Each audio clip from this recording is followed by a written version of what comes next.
Toronto.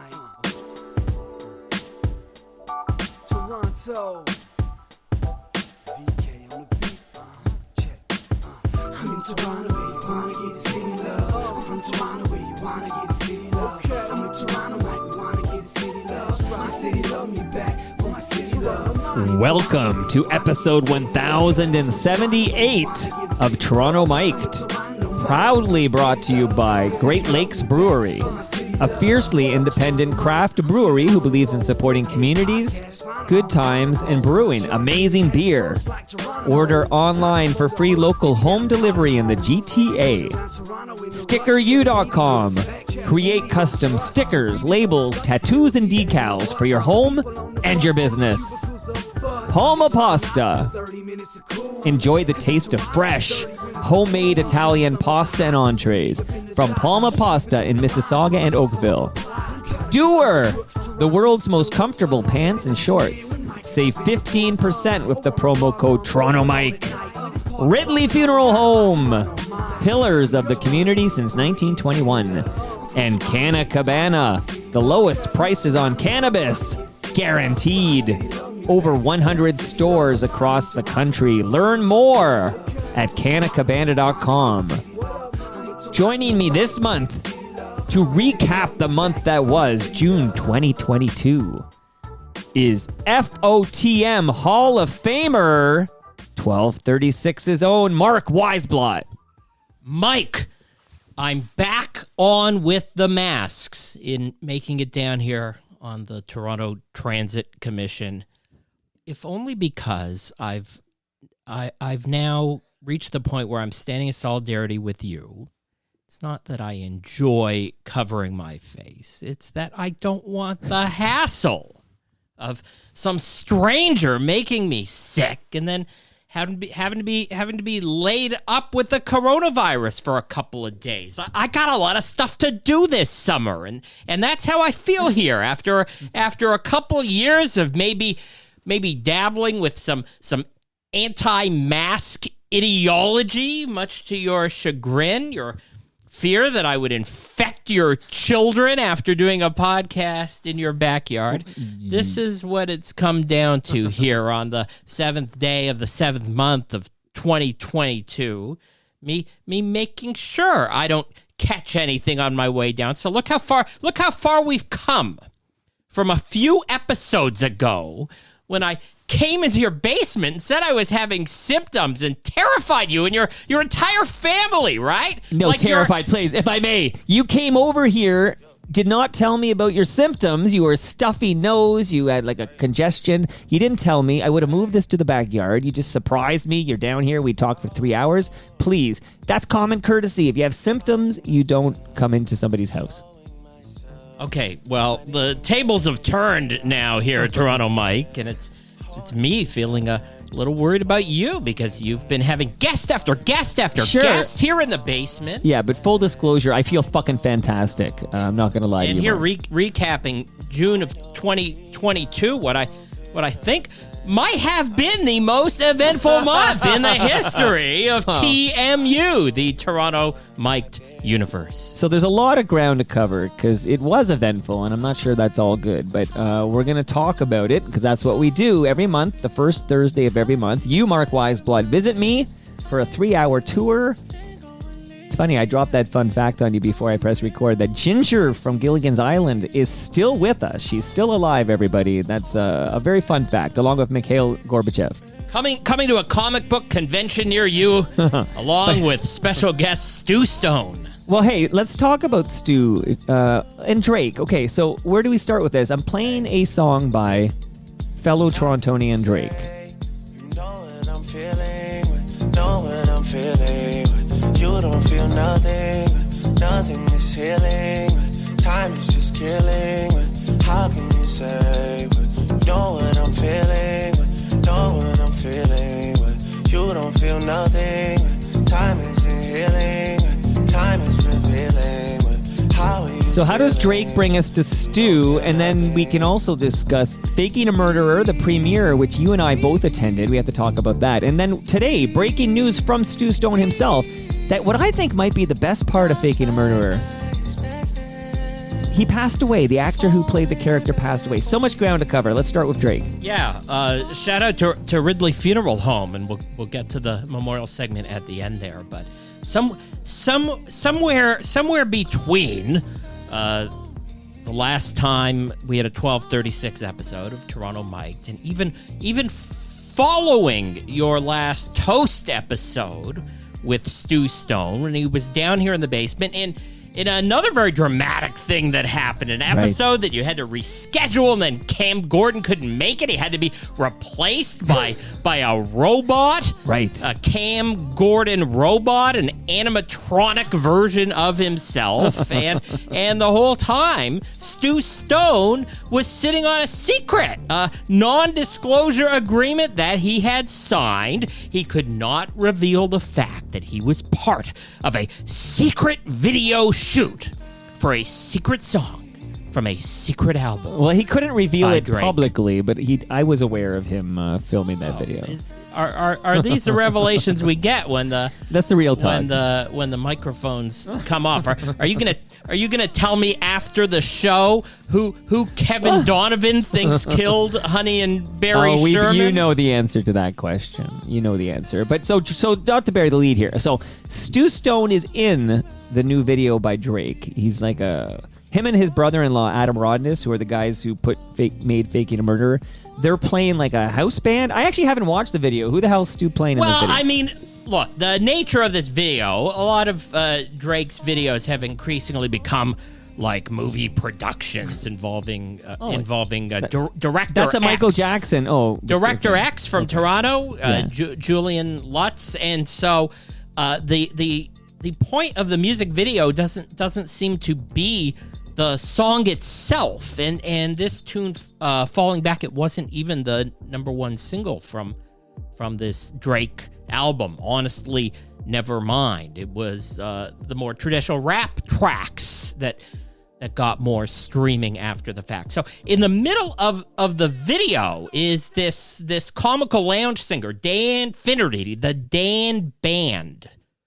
Okay. And he's performing like a lounge act parody version of Best I Ever Had, the first big hit song by Drake. Sure. And he's doing it with a band that features Stu Stone, his brother-in-law, Adam Rodness, backing him up, miming in the background. And the whole occasion happening here is Drizzy Drake getting married to 23 women at once. You caught on to this fact, correct? This was the entire storyline of the video. This took place at the Royal York Hotel. Okay. The fictional wedding, this polygamist ceremony, is being presided over by a Jewish man of the cloth, an actual rabbi by name of Ari Sitnik, lives in the Clinton Park neighborhood of Toronto. He's an associate of Stuart Stone. Okay. Also, the Megan Boys, a couple of party planners. Every year, one year I attended in a backyard up there around Bathurst and Wilson, Bathurst and Shepherd. They would do a charity wrestling event. One year I attended. I was there in person. I saw Stu Stone in the squared circle before I ever really heard of the guy. Wow. And so this actual rabbi, not a rabbi at a synagogue, but also not a rabbi like Ralph Ben Merg. Not that kind of rabbi. He's actually learnedly Jewish and fully observant, always dressing the part. There he is at the beginning of the Drake video, putting on what I thought originally was some kind of cliched comical accent. Asking Drake and his brides at the beginning. You only see one, whether you promise to uphold this marriage according to our values and traditions. It turns out he's South American, originally from Brazil. That's his actual voice. So I have another job along with the 1236 newsletter these days. I'm the number one Jewish journalist in Canada as the managing editor of the Canadian Jewish News, and started to do a little bit of Googling, and I wondered, who is this rabbi at the beginning of Stu Stone's Drake video. I mean, this is surreal enough that we're talking about this stuff here, right? A guy who comes into your basement every month, who's always begging to be on this podcast, was at the forefront. Is that you and Stu? His production company making a video with Drake, which had an actual rabbi involved, and Ari Sitnik, Rabbi Sitnik, easy to track down. I mean, his home phone number was on his LinkedIn page. Subsequently, I produced, I oversaw, I supervised a Canadian Jewish news feature article, podcast interview with the rabbi who pronounces Drake and his 23 girlfriends, man and wives, in this video. And the Canadian Jewish news story dug real deep. I even managed to impress Stu Stone. So I think our feud is over. Okay, let me chime in. I actually collaborated and worked with Stu on a story, and it wasn't even about Stu himself, which was hard enough to believe. Okay, so since we're opening with lots of Stu, and then we're going to move on, because there is lots of Stu to cover off the top, I just want to say that I knew the feud was over when you appeared at the premiere of Faking a Murderer. I want to say hello to and much love to every FOTM who came out. I saw Al Grego there. I saw Ian Service there. I saw Cam Brio there. I saw Mark Carey there. All FOTMs. You were there, Mark. That was quite the night, too. And you seemed genuinely shocked to see me. Yeah. Like, you didn't think I was capable Open that on the mic, okay, everybody. of leaving the house. This is a Octopus Wants to Fight IPA, courtesy of Great Lakes Brewery. I just want to say, as soon as I wrap with Mr. Weisblott here and we take our picture by the tree, I'm going to hop on my bike, head east to the Great Lakes Brewery, the GLB Brew Pub, for the grand opening of the new location, which is like Lower Jarvis. Shout out to my third born. And Queen's Quay. So if tonight's the grand opening, if you want to head over, you can say hi to me. GLB was on my mind because little TMU get together in the bar next door on Roncesvalles, next to the Review Cinema. Steve Leggett bought me a beer, so much love to Steve Leggett. FOTM Steve Leggett showed up for a little while, and they insisted that I have a drink on them. Nice. And I turned it down because I didn't know how long I was going to hang around. Right. I thought I could just sort of bail at any moment in time. Right. But in the process, I managed to bond with some of these superstar FOTMs, including Cam Brio, a mysterious character. Unmasked. Showed up in your comment section over, 86 episodes of Pandemic Friday? He declared himself a FOSS early in the Pandemic Friday. Declared himself the judge, jury, and executioner of every single show, every single podcast. Stu wins, I think. After giving Stu Stone 86 wins in a row on Pandemic Friday. Least he could do. The fix is in. Was show up at the movie premiere, but I wasn't sure that I was going to hang around. So I came up with a little strategy for myself. After you, Toronto Mike, scout leader that you are, were you ever a camp counselor? Did you ever have a job like that? My children are actually, but I was not, no. Okay, well, I mean, I'm a natural born leader. You've had to herd multiple kids into different social situations for two different generations. You're used to this idea of making sure that everyone got into single file and took advantage of the complimentary admission. I had 10 that tickets. You had obtained for FOTM VIPs under the circumstance, and I was hesitant. I was hedging. You saw me. I was wondering, do I really want to go into this movie premiere of Faking a Murderer, which I kind of tried to watch online. I'm not really saying Hollywood I was into it. But look, here I am, like, having lived for half a century at this point in time. I know myself pretty well. And if I'm at the movies by myself and I don't really want to be there and I don't really have much of a social obligation to hang around, what am I going to go through the ritual of sitting there for like 6 or 7 minutes and starting to fidget around with my phone and then within 10 or 15 just walking out the door? But I wanted to see Stu Stone and Adam Rodness do their shtick, do their ceremony before and after the film. Right. So I came to the spontaneous decision that instead of looking at the back of Gord Martineau's head for 90 Gord was there. minutes, FOTM Gord was there. I was just going to go for a walk. So while the actual movie was playing, I didn't know this. I was not in the theater. I hadn't been around that part of town for a while at Roncesvalles, West End. It seemed like there was a lot of street life I wanted to reunite with, wanted to catch up on what was going on, wanted to just sit on a park bench in the dark of night, scroll through my phone, knowing I could make it back to the theater in time to catch the wrap-up show.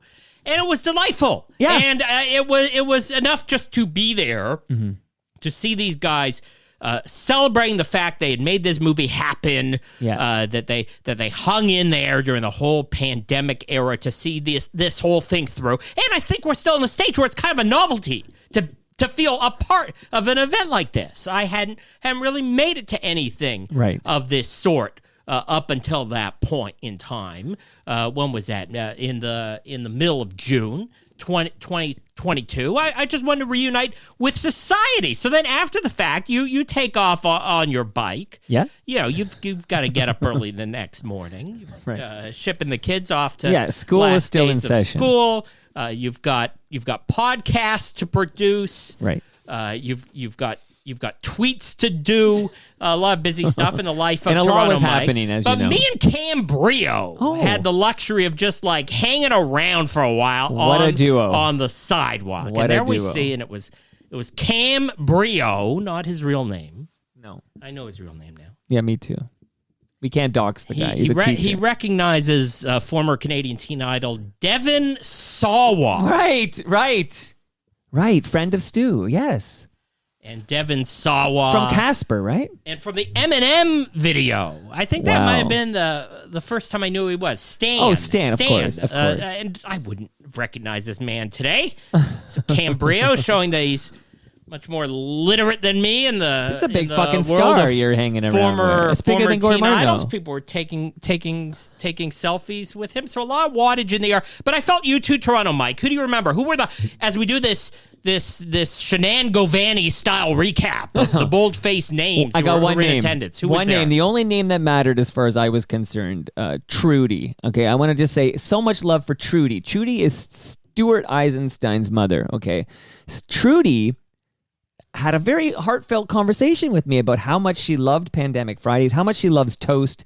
Her one desire is that Toast be more frequent, because right now it's just once a month, just like you.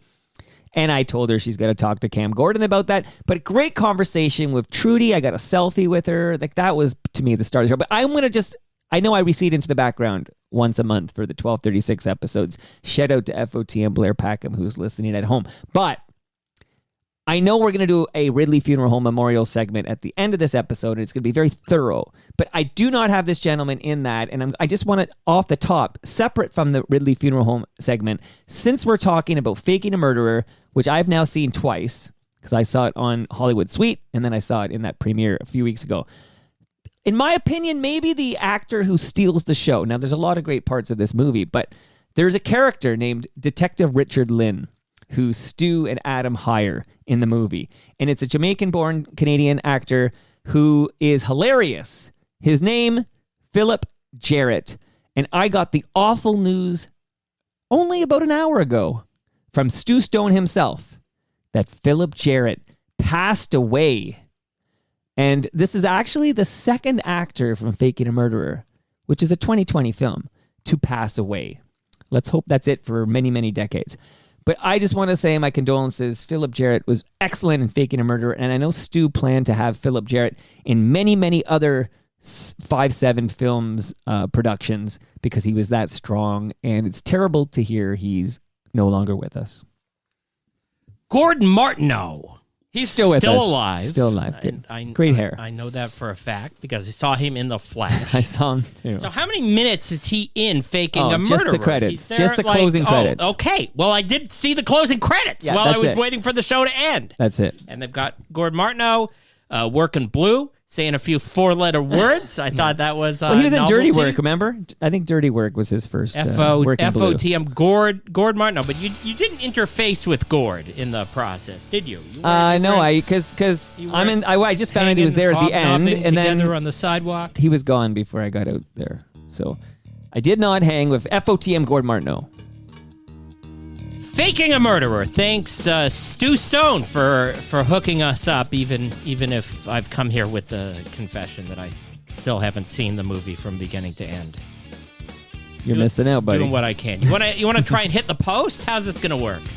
What do we got, Mike?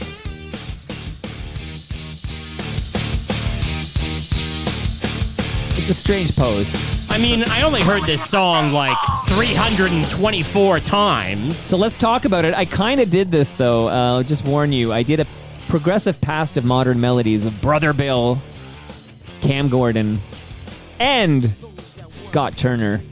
And it came up because that was like very timely, and I kind of went off on this. But let's hear what you have to say, because this does involve a beloved FOTM named Jay Brody. He's involved in this story. But this is essentially the story of a traditional, good old-fashioned radio stunt that gained a lot of attention. What say you about the Sonic Vancouver stunt?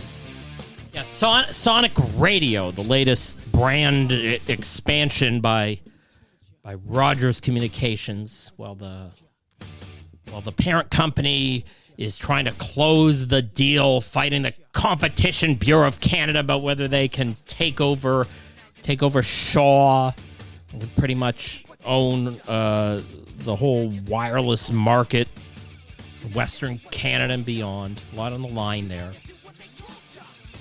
Rogers making headlines for an entirely different reason, which was the KISS radio format. Not as CHR Top 40 as it used to be. The outlet in Vancouver, and now also the case in Toronto, more into playing throwbacks, skewing to an older audience, not as teenage as before. But announcing that their on-air personalities, which included a morning duo named Kevin and Sonia, were no longer going to be doing the morning show at KISS Radio Vancouver. And they said their goodbyes to the audience on social media, along with another live DJ on the station. They were also airing stuff like Roz and Mocha, syndicated filler programming. This was not a highly rated Rogers station in Vancouver. Undergone a whole bunch of different format tweaks and changes over the years. And in the early 2000s, it happened to be an alternative rock station, XFM. And so what at first glance seemed like a case that they would just be cheaping out, bringing more syndicated programming to Vancouver, suddenly bringing them the Roz and Mocha morning show, putting the puzzle pieces together. It turned out FOTM Jay Brody, a man who, as chronicled here on the Toronto Mike's podcast over the years, had a dream while he was working construction sites, cleaning up piss bottles from people, wondering what would it take for him, what strategy did he need to employ. He wanted to be the morning man on the legendary Toronto radio station CFNY. And lo and behold, over a series of strategic moves, which included working for free, some kind of intern, middle-aged intern for Todd Shapiro, Sirius XM, not being treated very well, doing parody songs that he sent into the Howard Stern show with Roddy Colmer. He managed to find a secret Sirius email address to submit his stuff, even though Howard Stern won't be playing any of his looter songs anymore. Got him on the air just in time, and eventually ascended to the summit of being the morning show host on 102.1 The Edge, a job he and the B team acquired from Hamilton just a few days before a global pandemic. I remember we were celebrating commemorating Jay Brody. Finally going to make it. He's going to take over the Toronto airwaves, and I think he had an awesome story to tell. Yep. But the story never really got out there, partly because of COVID-19. But I also don't know if Chorus Entertainment did that much for him, right? Like, along the lines, of course, everything was upside down. But a wider audience, people that still weren't tuned into 102.1 The Edge, which is a diminished demographic from what it used to be. No one really would have known what was going on with Jay Brody. And like everything on that station, things very restrained. It was, as far as I could tell, very hard for them to rise above doing this generic radio format. And I thought here on Toronto Mic'd, we had a curious subplot because you had Jay Brody and his radio sidekicks, maybe co-hosts. Yep. Would be more appropriate. Chris Z and Shauna Whalen. You had them in the backyard. Yeah. And I thought it was a very excruciating exercise because you could tell that they were on a leash. They wanted to play the corporate radio game. And even though they had been on here before, several appearances from Jay Brody, didn't you get the sense? Remember this episode at all? This was in the backyard during the pandemic. I think you even wrapped it up early. They just weren't delivering the goods. There seemed to be an unease, not the same cocky confidence that you would have expected to compel you to listen to what they were doing on this radio station. Okay, but Mark, and it seemed like they fell down. But again, I understand the nervousness, where it was coming from. I've been in that situation before. They had not, remember, they had been recording from their own homes throughout the pandemic. And the first time they were actually recording in person together in many, many, many, many, many, many months was last summer in my backyard. Okay, so we had a backyard episode during the pandemic. And yeah, Chris Z, Shauna, and Jay all together. So I think it was just a little bit of like, oh, we haven't been together in a long time. There was a little bit of that, but I thought it was a great episode. Look, the whole world turned upside down, okay? Nobody got the deal that they signed up for. We're all going through it. But all that is a prelude to saying, when I found out that Brody was leaving CFNY, exiting the airwaves, a dream job, right? Yeah. 7 morning shows in 7 years. Right. He captured the flag. He was a king of this kingdom. And even the type of guy who, when you did episode 1021, yep, your CFNY Zoom reunion, yep, even though his association with the station was 30 or 40 years after all these other people that you had on the Zoom, for the most part, anyhow. Sure. I mean, Alan Cross was on, still got some kind of presence there, voice tracks 2 or 3 minutes a day. And it's a way of saying that he still has an association with the station. But love that guy. So much has changed, and I understood that here was someone who was on the air and had respect for the situation he had come into. Right, he wanted to represent everything that was going on with that radio station.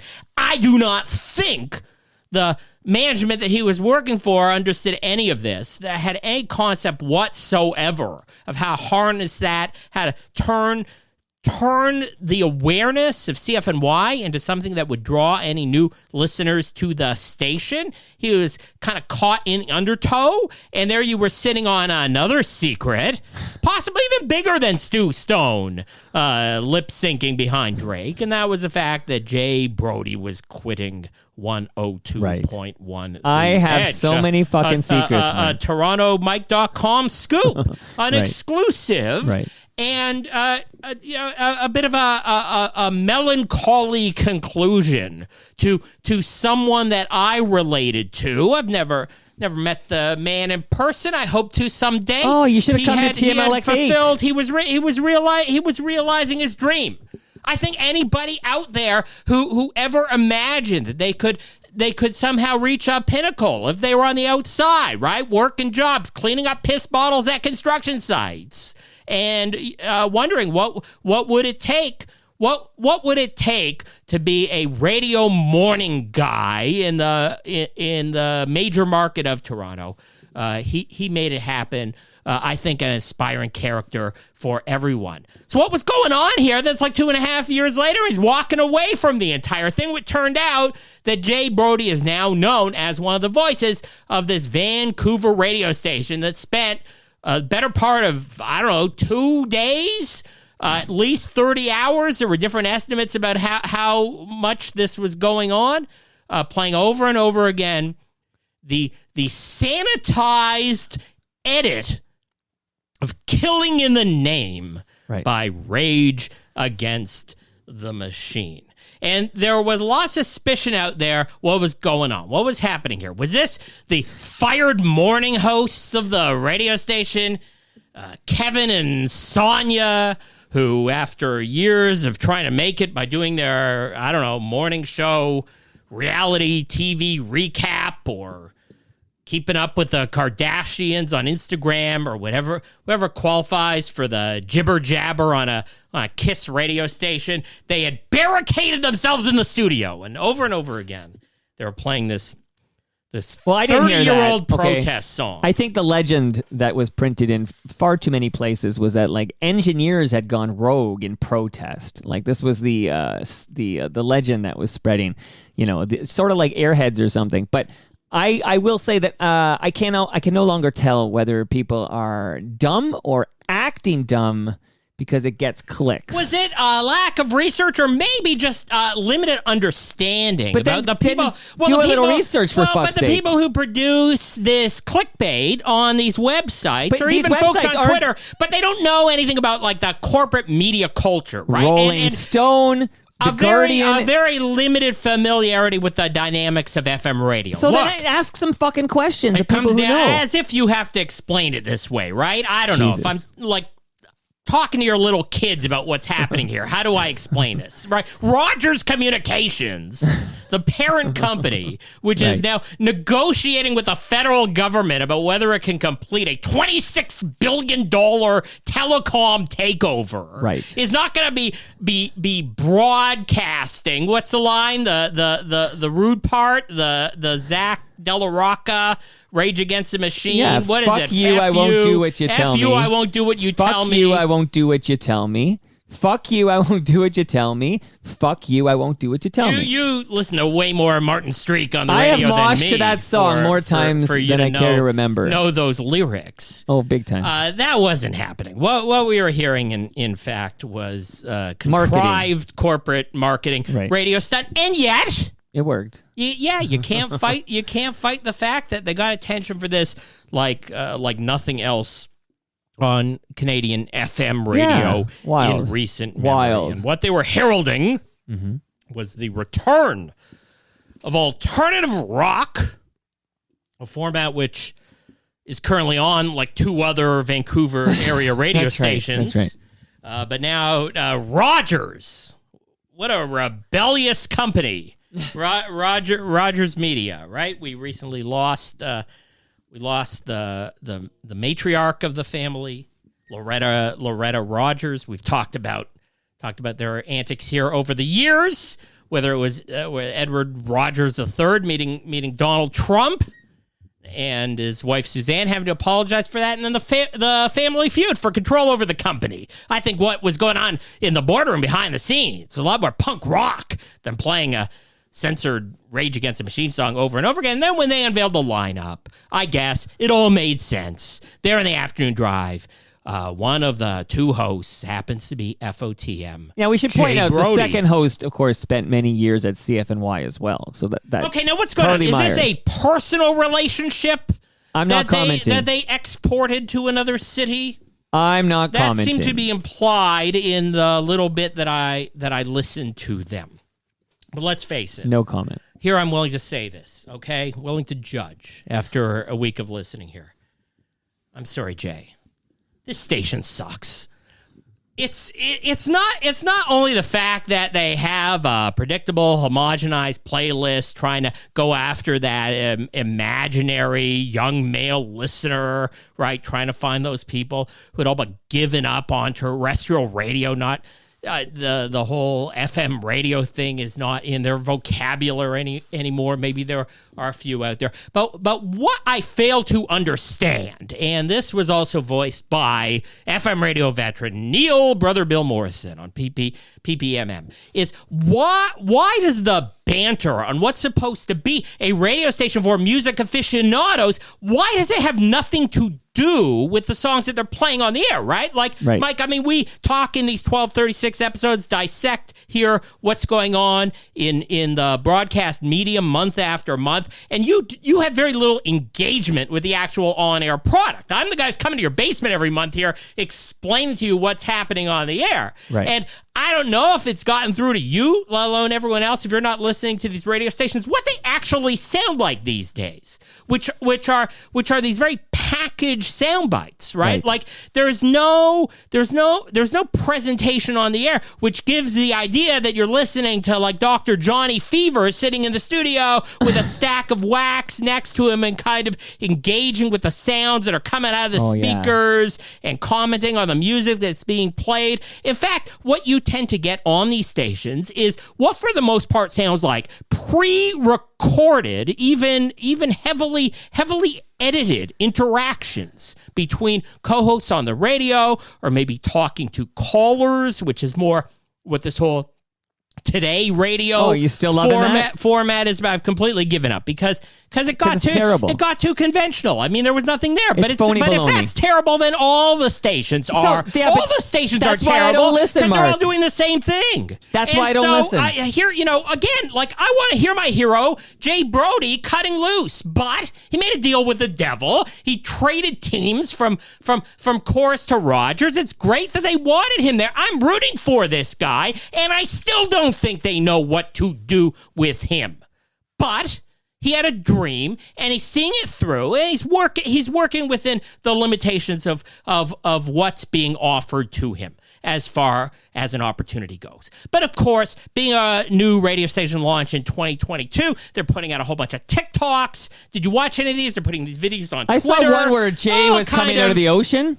Trying to talk in like this affected, sarcastic voice. I guess you would consider it like a modern day version of Valley Girl talk. This sounds like something that was trained by a lot of consultants. I hear it in the morning show hosts they have. This woman Angela Valiant, like a slacker tone. The midday host also was once a morning guy on CFNY, Alex Carr. And at the same time he's on the Sonic station, he also has a shift on another Rogers station, Jack Radio in Calgary. I don't know what other markets he's on, doing double, triple, quadruple time. That's also part of the game here, as we've discussed, where these radio hosts are, in fact, they're not only producing these bits for the market in which they're broadcasting, right? They're also doing these tight little items so they can send them elsewhere. And they can be interludes on what's happening on other radio stations. Yet another personality who had some history with 102.1 The Edge, a guy named Greg B. Harrell. Right. He ended up in Los Angeles, and he figured out a formula, his own kind of deadpan radio voice, and he's now being heard on like dozens of American radio stations. He's making money with this character, with this personality that he has, because he's serving the marketplace, essentially what they want, which again are these tight little bits of dialogue to play in between the songs. It doesn't matter what the songs are, and the hosts aren't making any reference to the music because they're not even in the studio when the music is being heard. And so this is the disjointed style of commercial broadcast radio, and there's a whole logic behind it about where the stop sets end and where the talking begins, and there's a lot of, I found this story that I want to tell you. Stay tuned. I'll tell you the story in 7 minutes. This is all playing to the PPM rating system. And as far as I'm concerned, best of luck to everyone involved in this style of broadcast radio. It is entirely different from podcasting, right? And any appeal of listening to real talk delivered digitally is completely separate from what's happening here in radio. The big question is whether anyone will figure out how to harness the idea of these long form conversations. I know FOTM Bingo Bob on his podcast Bob's Basement has gotten into discussions like these. What is it going to take for the AM FM dial to adapt that which is appealing to people online? Do you think, Mike, that it ever has to actually happen? Or are we best just laying this stuff all down to die? Like, do you or I actually care whether a telecom company has a long-term investment in radio? Because you and I aren't working for these places. We've got nothing on the line about whether Bell Media continues to employ people at their radio station. But we grew up with the assumption that if people had reached this summit, had these broadcasting opportunities, they'd made it in some way. That was Jay Brody's dream. I want to see him able to see it through. I'm standing by waiting for it to happen. Jay, we love you, man. We wish you all the luck in the world. You're going to be an FOTM for life, regardless of what happens in Vancouver. But we do wish you luck. And as regard, in my opinion, I'm still surprised here in 2022 that terrestrial radio is a viable distribution format for music. That surprises me. I don't know who's getting their music from AM. Well, no one's getting AM, I guess, but FM radio. But the people on the payroll tend to be very staunch defenders. Alan Cross will. Well, yeah, but they're on the payroll. You'd stop right there. They're biased. Statistics of you, we're still reaching 97% of the population. One of his many gigs is being on Q107 and etc. I don't think you can take the opinion of somebody working in radio seriously on this matter. They're completely biased. Well, we've seen this movie before, and it happened to the newspaper industry. And, we've just gone through a 20-year period where I think it was assumed. No one ever imagined a day that there wouldn't be demand for a daily print newspaper anymore. And of course, you had the early adopters who got into it, the people who were all cybernetically connected, and suddenly they were distracted and they had no time or patience for reading things this way anymore. And then over the period of a couple of decades, any authority that the newspaper had just got chipped away, right, to wherever it is now. And yet at the same time, there's still an older demographic that appreciates getting their newspaper on the doorstep in the morning. They're the ones that you heard from when Toronto Mike was on the cover of the Lauren Honickmans Together and, section of the Toronto Star.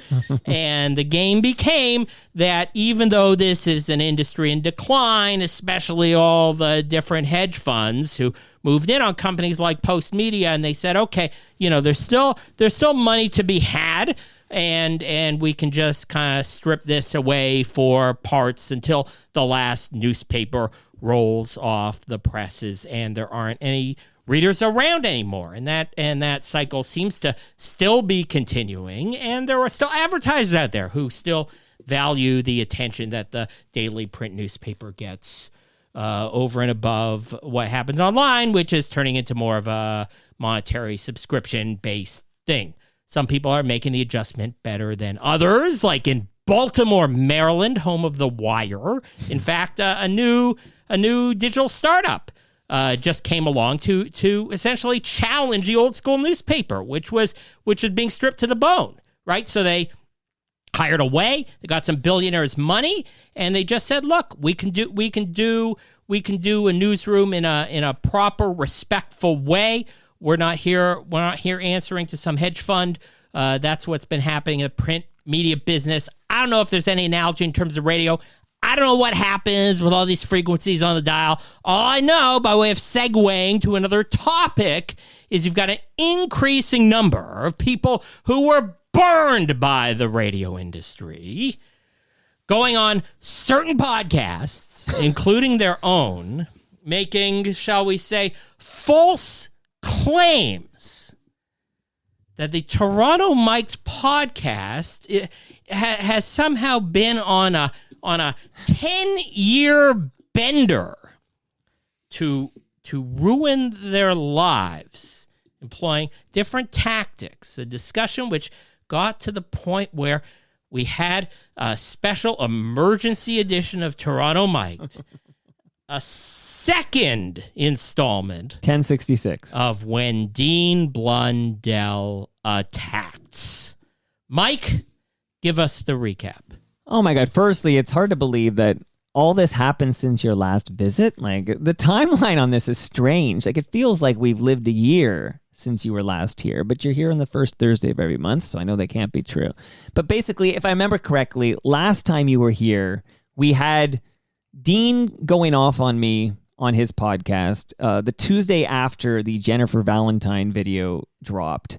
And therefore, the Tuesday after, I wrote the aggregation piece about the allegations against John Derringer. So he accused me of piling on, and he called me a loser and a human piece of garbage. And he called me these terrible names. And I, at the time we spoke, Mark, I did not know exactly where this rage was coming from. Like, the vitriol in his voice, the human piece of garbage, stay away from him.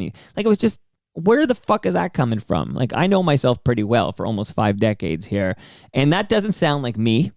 Did you think that sounded like me? Okay, well, it was after my last appearance here on Toronto Mike that then Right. our It's all come back previous to me. monthly recap became the topic of the Dean Blundell podcast, Right. right? 3 jars You of took some shots too. 3 jars of mayonnaise sitting on Zoom talking together about the things that they heard, including me. Do you want to name the jars? I feel like They didn't like the sound of my voice. I don't know. They didn't seem to catch on who I was. They didn't identify me by name. No, It they didn't- claim to know nothing about us. Occur to but, me to do anything in return. right. I do know that when I recorded 1066, I was sure to defend your honor because I absolutely love your voice, and I hope you never change. Well, the guy on the Dean Blundell show said I was smart. He also likened me to a Nardwuar character, which is, as far as I'm concerned, Worse insults than that. Yeah, that's So in a I nutshell, can though, handle again, it. all of this Not is in, that I don't want to bad. repeat episode 1066. If you're curious, I very meticulously and calmly go through all the evidence, and you can hear from Fearless Fred, who the update on the Fearless Fred front is that he's been radio silent. I have not heard a peep out of Fearless Fred. I did my very best to have a private conversation with the man to make sure he realizes he's had the wrong guy for 13 years, and all I expected Fearless Fred Kennedy to do was the right thing, to man up, and I won't even say man up, to adult up and apologize for spreading these falsehoods around. But he's standing by a chorus waiting to find out whether he'll get a bigger and better job. Well, which he's is to one. be Clearly he wants the John Derringer job. Derringer's replacement on That's how fucked up Q107. this story is. Everything's so connected. So, Okay, and it also relates to Dean Blundell, who defending John Derringer's conduct, because it was the same Right. kind of behavior that people who shall remain nameless, but you've heard from them, correct? Like you would confidently say, I think you mentioned here on a previous episode, there is a record of unbecoming behavior by Blundell, which may not have been the stuff of complaints.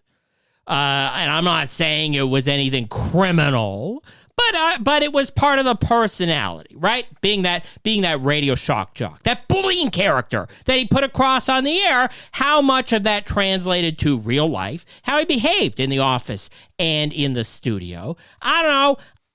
I don't really care.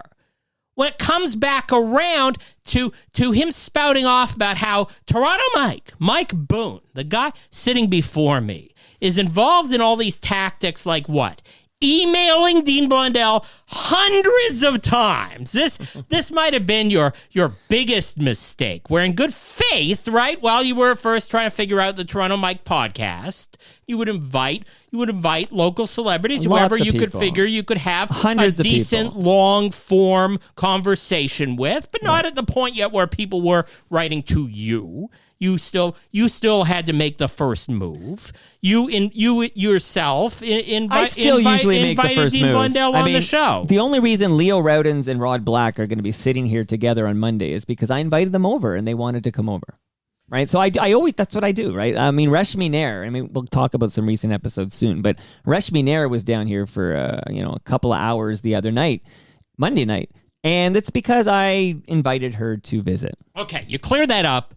I don't even want to really talk too much about this because it made my life very, it was very tough for a few weeks, okay? And then we haven't mentioned it because I'm not going to say his name, but the former talk show host on the television who came out of the woodwork to defend Dean's honor and completely threatened me via Twitter. Which is why, went at me for days. because Dean will have him on the show. Right. And he thinks Dean's his only friend, Dean I think. Blundell as an ally. Well, he did like an emergency late night podcast with another he accused member me, of the Blundell crew. In which he went on this podcast because I was told to listen, so I did. And he went on this podcast and said that several years ago, I invited him over, but I had planned to have Cynthia Mulligan hiding, I don't know, around the corner or something. So when this gentleman showed up, Cynthia would leap out, and then the cops would put cuffs on him, I guess, and take him away for violating his parole order. Well, that definitely would have made the Al Grego recap of the Best of Toronto Mike for that quarter. Okay, but here was the thing. It was his claim, speaking about Dean Blundell, that you were involved in a years-long harassment campaign against Fearless Fred, right? And Dean Blundell too. Oh yeah. He's always been saying that. That's been his. Yeah. That because these guys ended up on the same radio station as Martin Streak, they were somehow involved in the circumstances that led to his firing. Later, Martin Streak taking his own life. This time, July of 2009. 13 years ago yesterday.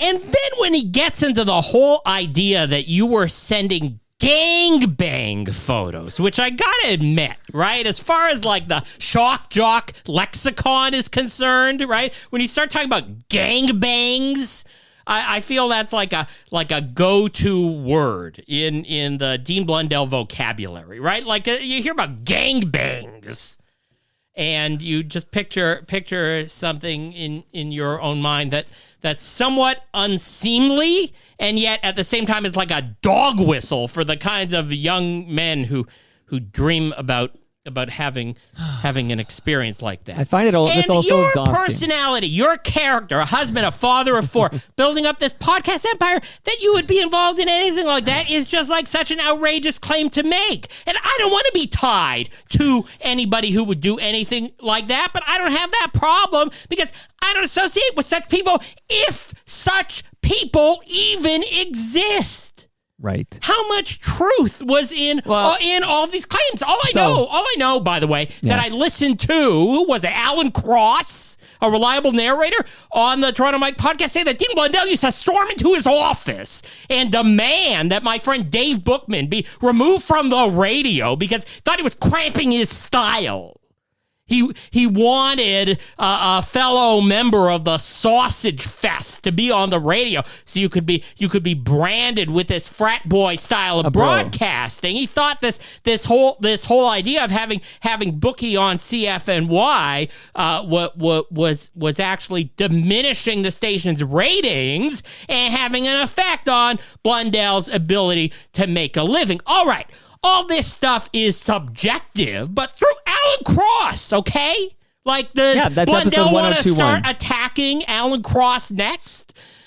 We got some insight into his character, and I think there, if you want to peel away at this whole thing, maybe we can bring a few psychologists on the show to pick this whole radio drama apart. I think we're learning a lot about the environment of that radio station, of CFNY, and the circumstances which allowed Dean Blundell to thrive. What I hear is a lot of bullying going on everywhere. And then the parallels with John Derringer and the current situation where they took him off the air. What was the legal terminology that they used? Suspended his show. They haven't made any announcement about their third-party investigation or what they're going to do there. And it is possible, I mean, it was theorized that, look, maybe the management there encouraged him to behave this way, right? maybe the company is culpable under these circumstances. This is something for the management to figure out. This is for John Derringer's lawyers to get to the bottom of, because if they prove a situation where the company owes John Derringer something, if they've got to write him a check to go away, it's potentially going to be a lot of money. And there might be a few former executives involved in the investigation here. And so this is a steaming cauldron, Toronto Mike, that you and me have walked into, that John Derringer does have his defenders and his protectors. And it was our discussion of Derringer that seemed to be the catalyst for what these 3 jars of mayonnaise were going on about. They couldn't stand the sound of my voice. I beg them to stop listening here and leave Toronto Mike alone. That's all I wanted to say.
Last month, Mark, when you were here, I asked you about the Torque, FOTM Torque Will Campbell. He was on Toronto Mic'd. Here's his voice right now in this Stars Jam.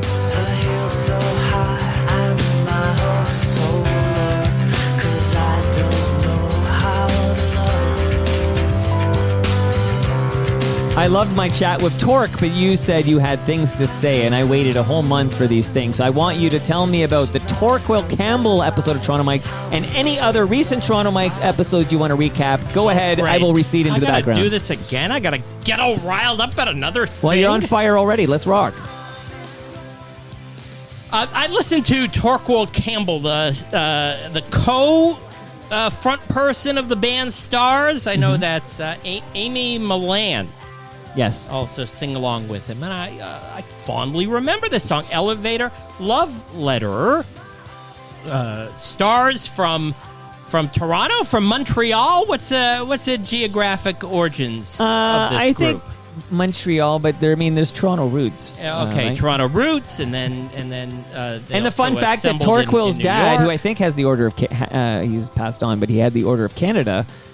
He's the one who says, when there's nothing left to lose, you have to set yourself on fire. Even before that, I remember hearing Elevator Love Letter. I heard it on American radio stations. I probably caught it on 6 Music from the BBC. This would have been about 20 years ago. The early days of having a high-speed internet connection, listening to radio from around the world, and then using a program like LimeWire to illegally download my favorite songs. Right. This was before Spotify, before YouTube, before even any kind of legal streaming music. We were still in that phase where, for the most part, the assumption was you would go to your local indie record store and buy a CD. And even though people like Torque Campbell of Stars would have advocated for this behavior, I've never even paid a cent to listen to and even occasionally enjoy the music made by him and his friends, like Elevator Love Letter. So that tune put Torkel Campbell in the arena. And Stars also had an association with Metric. This week, Metric are releasing their latest album. You've got Emily Haynes, sister of FOTM Avery Haynes, on a promo campaign. She did a long-form deep dive interview with Bob Lefsetz, where I learned stuff I didn't know about the origin of Metric. But I would say generally, Metric versus Stars, like the Beatles and the Rolling Stones, I prefer Stars over Metric. Let me get that out of the way. But they're both great bands. And they both have ties to Etobicoke School of the Arts. So shout out to, is that Mimico? It might be north of Mimico. Please continue. But one of those bands turned out to be more successful than the other. And I know that for a fact because I see tour dates, Metric, playing arenas and stadiums. Stadium love. When I tune into Stars, what do I get? Torkel Campbell complaining that it's impossible for him to make a living, and how they just went on tour, I think, after he appeared on Toronto Mic'd, and how they lost, I don't know, tens of thousands of dollars based on going on the road. Do you think anyone has ever had musical success based on complaining about the fact that people won't listen to them? We've had multiple characters trying to play this game. The most persistent of all is also an FOTM, Danko Jones. We've discussed him over the years. Kind of always putting out that wrestling personality, making these claims that he's performing at these heavy metal festivals all over the world.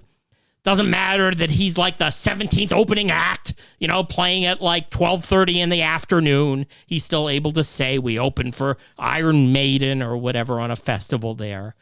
No one's auditing statements like these.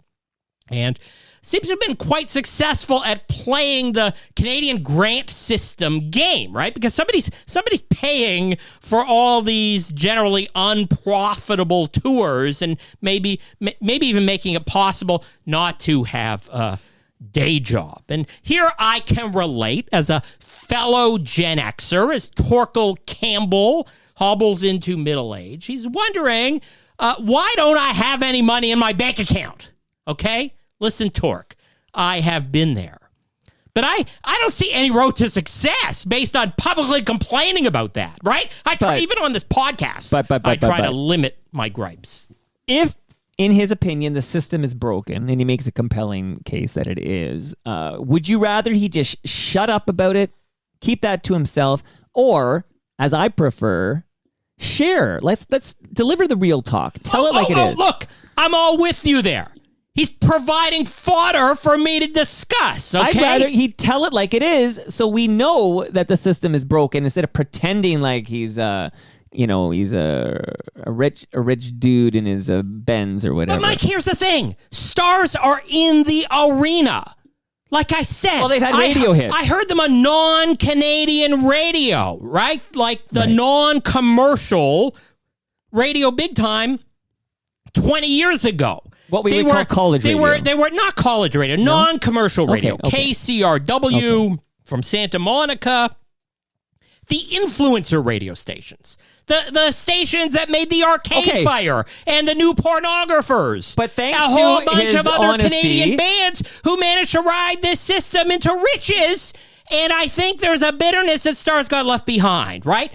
But he's in the field. I don't know. I mean, you had this Vancouver group, Mother.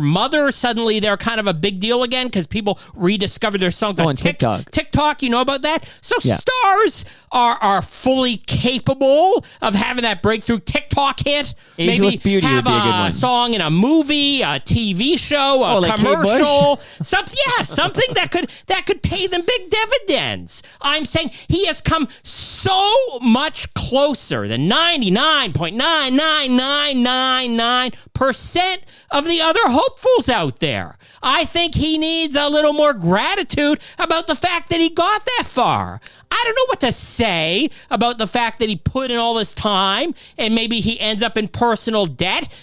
relish the experience that you had. Like, relate that to other people. Be an inspiration that way. We talked about Jay Brody before. I think he's an example of somebody who climbed up, made it all happen. I wanted to also add about that Torkel Campbell appearance. He was defending Factor, the foundation to assist Canadian talent on record, because like a lot of these other bands, stars have been beneficiaries of this system. But he was talking about it in terms of it being government money. It's not. Factor is not the government. Factor are the Canadian broadcasters who came together about 40 years ago, and because of the regulations from the CRTC that said that a radio station had to invest in cultivating Canadian talent. Do you follow? Yep. They set up this organization so they each wouldn't have to like produce records of their own, that it would all be kind of funneled into this central source that would dole out the money based on the radio profits. And 40 years later, I don't think this whole idea was a very good one, because here is what has happened 40 years later, okay? Radio pays money into these funds for all these different recording artists, but radio is not obligated to pay for people on the air. So in fact, the revenues for radio are going into music, people that are well connected enough to access those funds. And consequently, no one is actually being paid to be a radio DJ, right? Like all this money that would have otherwise gone to on-air salaries, because it goes back 40 years. And when they were putting this whole system together, they were thinking, how could there ever be a time in history, right, when you wouldn't need someone in the radio studio playing the records? Of course, there's always going to be a DJ at the station sitting around talking at the mic, right? Like nothing could ever happen. Right. There's no technology in the world that could replace this human intervention. You would always need a DJ at the radio station. You couldn't possibly imagine a thing where a radio station basically turned off the lights at 6 p.m. and just let the computer take over for the rest of the day. You could never imagine a scenario where someone was doing like 7 different midday radio shows in 7 different cities at the same time. And subsequently, we've got a situation where, in fact, it's the recording artists who are benefiting from the radio money, and not the broadcast industry itself. So in that diatribe from Torkel Campbell, he also touched on Bookie, Dave Bookman, and some of the other radio people that he encountered. He was advocating for them as these characters who were on the air. He was lamenting the fact they're not around anymore. Guess what, Torkel Campbell? The reason they're not on the radio anymore is because the system was set up back in 1982 for people like you to take the money. And there was the inconsistency in his argument and what he had to say. Okay. Have I stated my case? You're not buying it. Well, it's just, you used Bookie as the example, and the reason he's not on the radio is because the man passed away, right? So he was on the radio until his last dying breath. I do need a cold shower, Mike, but I wasn't expecting it to come from you. Where was that Kate Bush song? You had it faintly in the background. I'm actually tired of it. Is that bad to say? Yeah, well, but it's a sign of the times. I give you a playlist with things that reflect where things are at right now. Okay, well, I'll put it in the background while we talk about it. I found it refreshing that Torkel Campbell was willing to tell you that, hey, we went on tour, we lost money. Hey, here's the kind of money Spotify is giving us. It's not even enough for a Big Mac.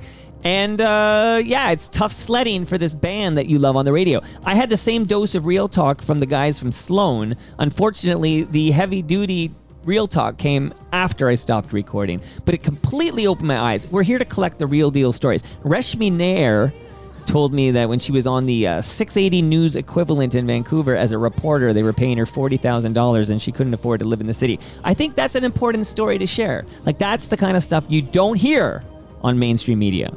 Real talk there from Reshmi Nair. She was not an example of somebody who was guarded because she was worried that the bosses were I noticed, by the way, refreshing that's as fuck. the worst kind of Toronto mic'd guest. And you could tell she wasn't going for any of that. In fact, we got a glimpse of the personality that explains why she made it. And a lot of insights there about what it takes to break through in broadcast journalism and make it as a news person. Canada, 21st century, she definitely paid her dues. But where things got a little spicy and contentious was you parroting, not parodying, but maybe you were parodying too, something that you might have heard from me. Okay, let's hear it. The whole idea that she's on the air doing this news talk 1010 talk radio show. I'm not going to call her a scab.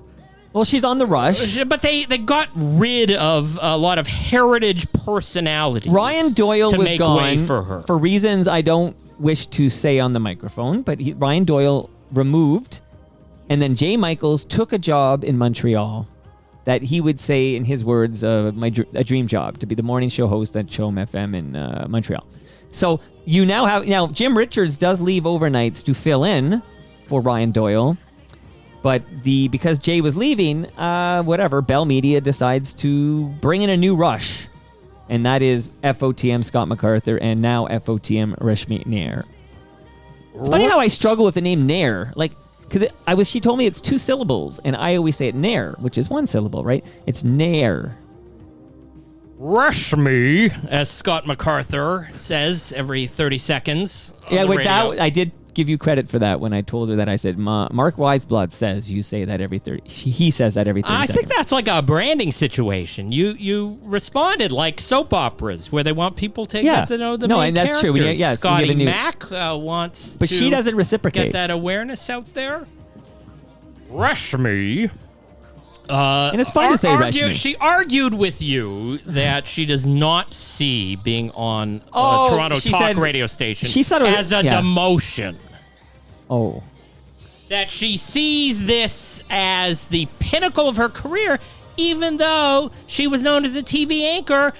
As far as I'm concerned, she has all the qualifications to take over the CTV national news or be the Lisa LaFlamme the global chief correspondent.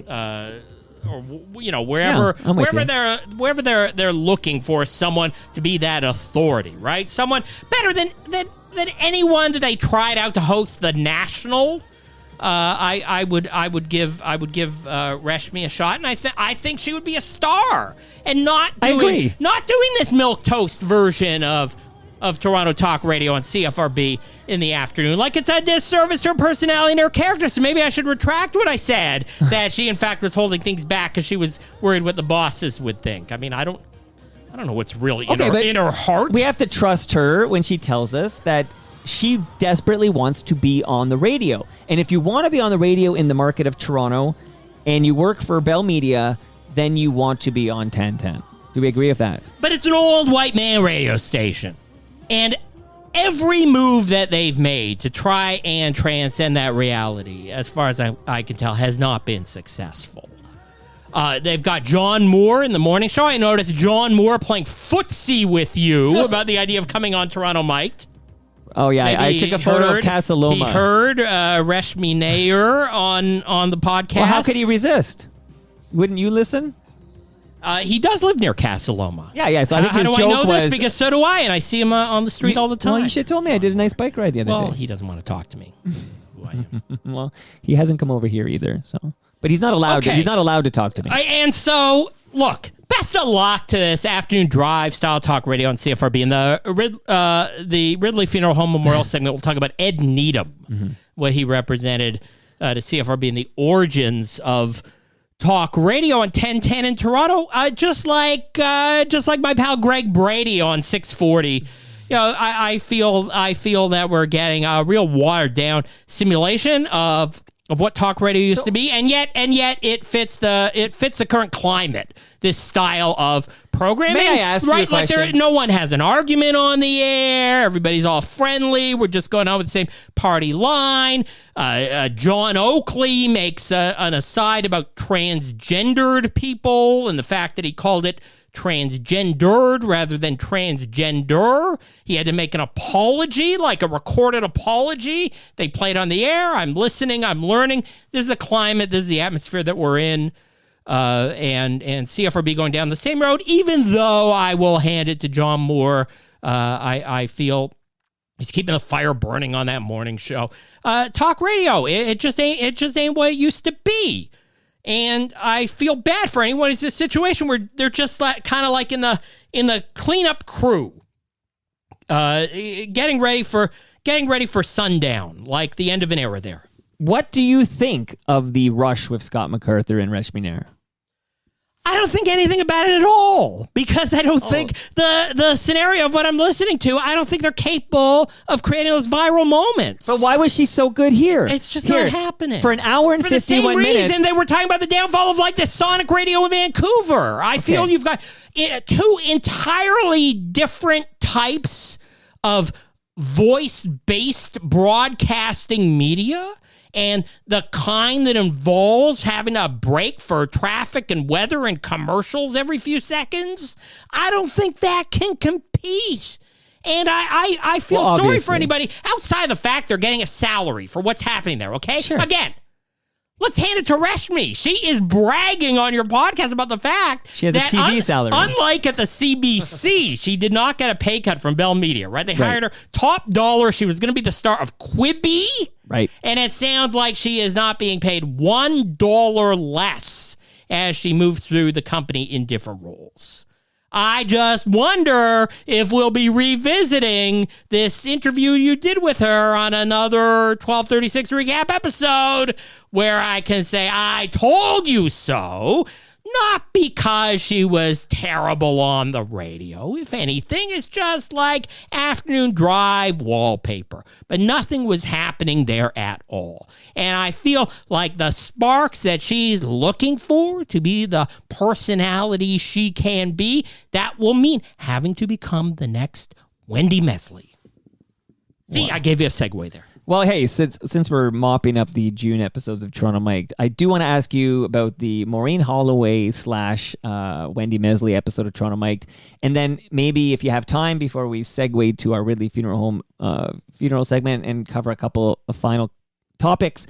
Liz Braun is another one that stuck out, but here, you take it away. Just mop up the June episodes you want to shout out. Well, Liz Braun, a secret celebrity there, I think, semi-anonymously at the Toronto Sun for now 37 years. Yeah, at least. And she started in 85. She had like a decade-long career even before that. I wonder if today she is the oldest freestanding person writing with a full-time salary in a Toronto newspaper. She might be.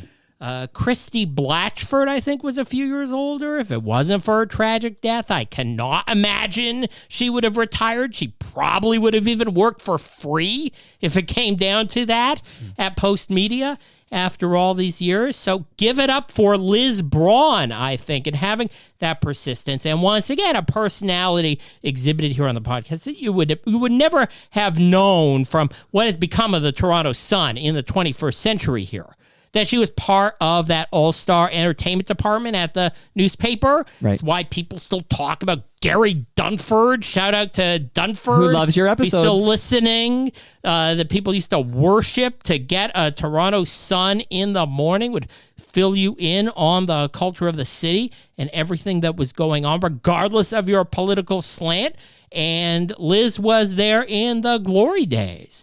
Learned a lot from that episode in terms of her career, both in journalism, writing for the entertainment section, now covering news. And covering the Derringer allegation. And not delusional about the situation that she's in, that the newspaper ain't what it used to be. Well, she's a very she's a very progressive-minded liberal who disagrees with the political slant of her paper. Yeah, shout out to anyone who can get a proper retirement from a newspaper rather than a thing where they're like a 27-year-old recovering journalist who got burned out of having to make the clickbait. All these people who were like 53 and they got that tap on the shoulder. Oh, like Ben Rayner. We don't need you here in the newsroom anymore. That Liz is seeing it through to the finish line. I find her persistence fascinating. Now, a couple other couple other media veterans from TV and radio who also got taps on the shoulder. We're on here promoting the new podcast they're doing together, and I think at this point they have done more podcast interviews about their podcast than episodes of their actual podcast. Women of ill repute. Have you listened? I have actually listened. What's your review? You listened to lots of podcasts. Not only have I listened to their podcasts, I've listened to them doing interviews about their podcast. Okay.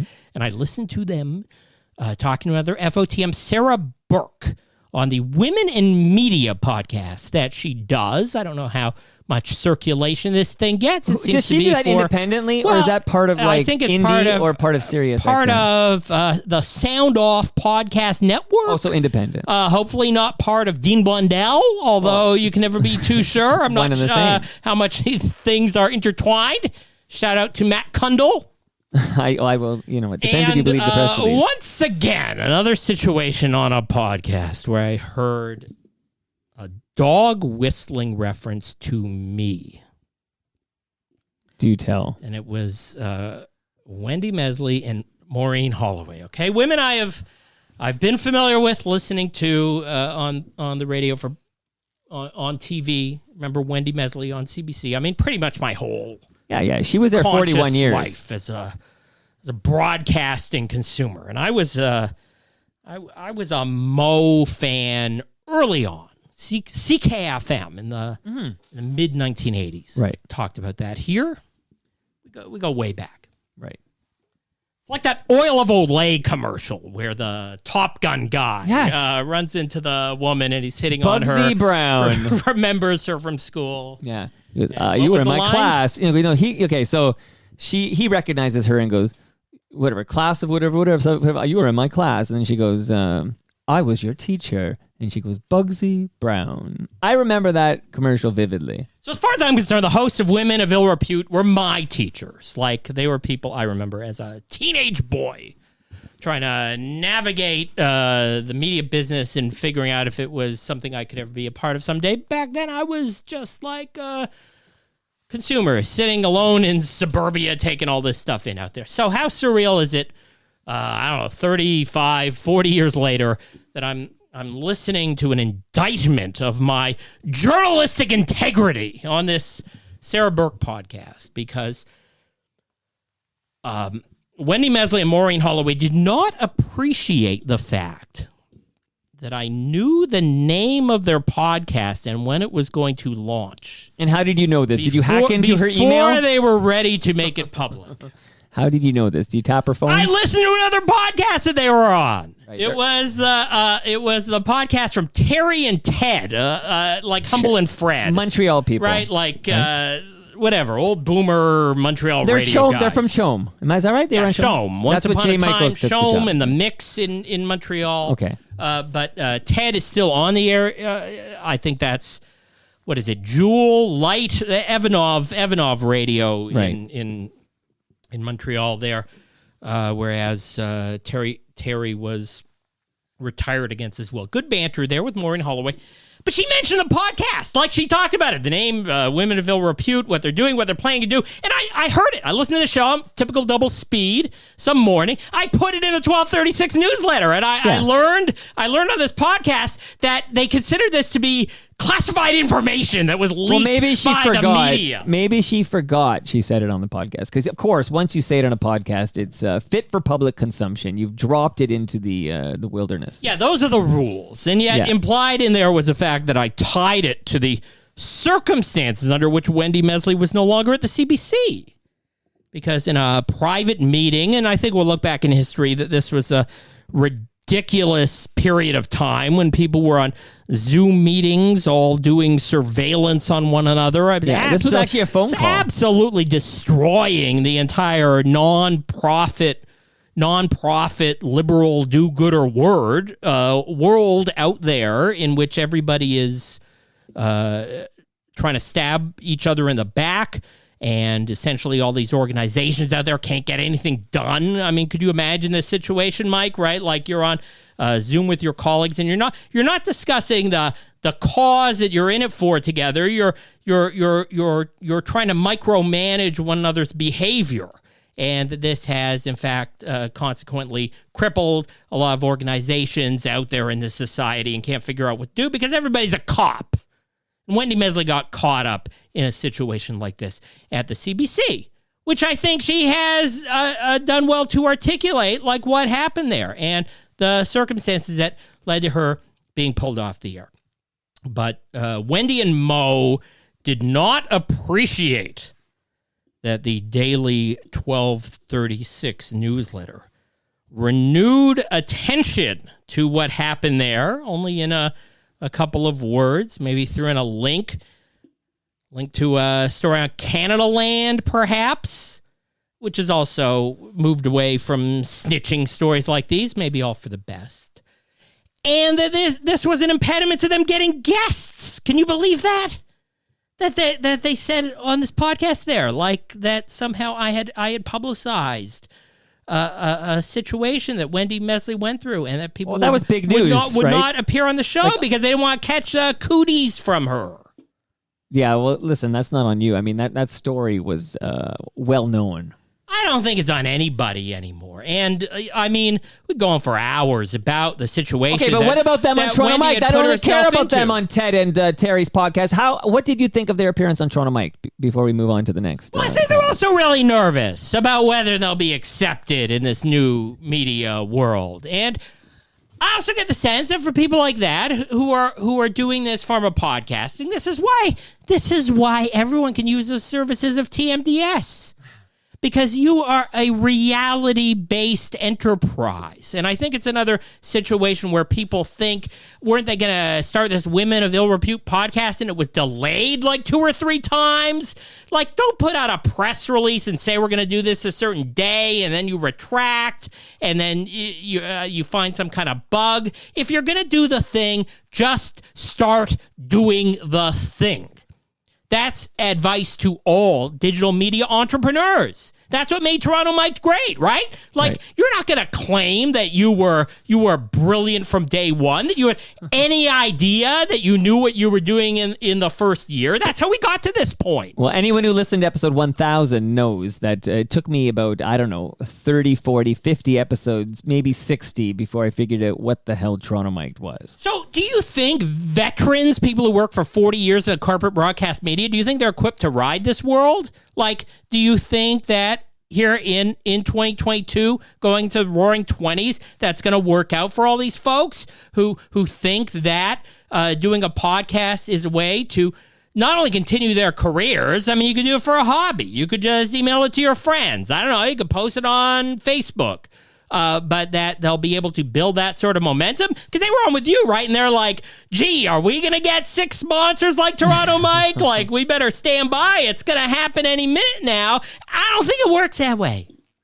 I wish them all the success in the world, and I won't bore you with my old rising tide floating and lifting all the boats because it does confuse people, but that's what I believe. I mean, more people listening to podcasts, the better for all of us podcasters. And I like those. I liked my conversation with those two. And hey, why do you think I brought up the oil of Olay? I mean, as far as I'm concerned, I learned at their feet. But I think it's a long way to go in terms of selling what they're up to there. And in fact, Wendy Mesley on Mother's Day, she had a piece about her mom, very nice first person thing, Globe and Mail. And it was about my mother was a woman of ill repute, right? And it was like a foreshadow for the podcast. The podcast was not ready to go, you see? Right. This is what Toronto... Well, you can over-orchestrate these things and it loses all sense of spontaneity and authenticity. And that's the kiss of death to a podcast, in my humble opinion. Mark, last question. It's really a yes or no question, unless you say yes. But did you enjoy episode 1071 about the 45-year history of Q107? Can I take a rain check? So you haven't heard it yet. You haven't heard it. Okay, I'll give you an extension. Every single second of the show. Did you enjoy it? I do want to say thank you. It was a great pastiche. Thanks, VP of Sales, for just beat me to it. Taking notes for all the years of Toronto Mike. He helped me immensely. I don't have the bodies were buried. I don't have the bandwidth to do some of the grunt work to excerpt some of these clips, and there were like 29 different unique voices in there, and he really does give me a boost on those mockumentaries. And there's a couple of big ones on the go right now. I should tease them, but they're big and they're going to be fucking fantastic. Here's a cliffhanger. Is Scruff Connor's son actually going to be the next morning show host on Q107? Here's hoping.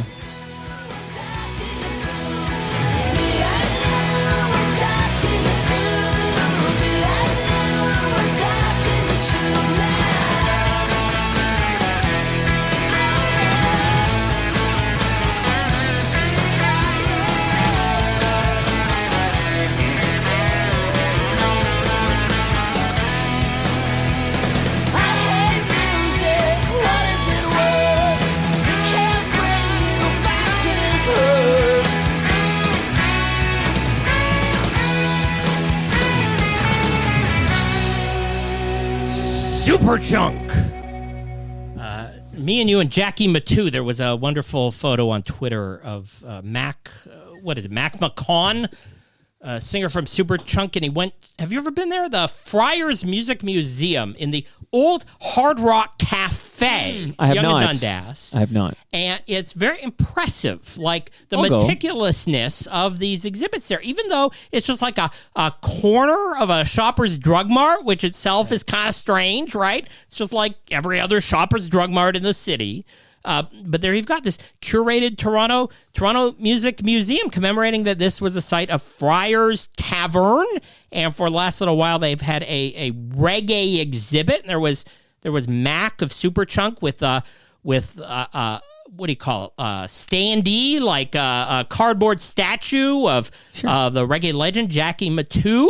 Woo. And the fact that Superchunk a few years ago had that jam, me and you and Jackie Matu. He had a great photo there. But there was a development at another Toronto music venue turned drugstore, and that was the Rexall that was in the Brunswick House, in the Annex, Bloor and Bathurst, right? Of course. And what was it? Albert's Hall, and it was some off-track betting place. I don't know. Did you ever drink there? Was it like a U of T hangout back? Absolutely a U of T hangout, but I wasn't really hanging out with U of T people back then. I was kind of in and out for school, and then I was gone. But people wondered what will happen with this building, and then it turned out to be a Rexall drugstore. But it was FOTM Raina Duras who had a great laugh. I don't even think I went inside this Rexall. You've seen one Rexall, one Shoppers Drug Mart. You've seen them all, right? Like, what's the... Except the one at the Runnymede Theater. That is a special Shoppers. If there's nothing you're looking to buy, what's the motivation to get in there? I'm more of a Shoppers Drug Mart loyalist anyway. And the economics of Rexall, you got to pay a pharmacist in the back. I know a pharmacist there, right? Like there's some overhead in these places. So if a new Rexall isn't working, they'll shut it down pretty quick. It's costing them a lot of money to keep this place open. You have a lot higher overhead, right? At a pharmacy, you got to pay the pharmacist. You can't just like get it's not a $14 an hour You can't employee. get some pimply faced kid like at 7-Eleven. That makes sense.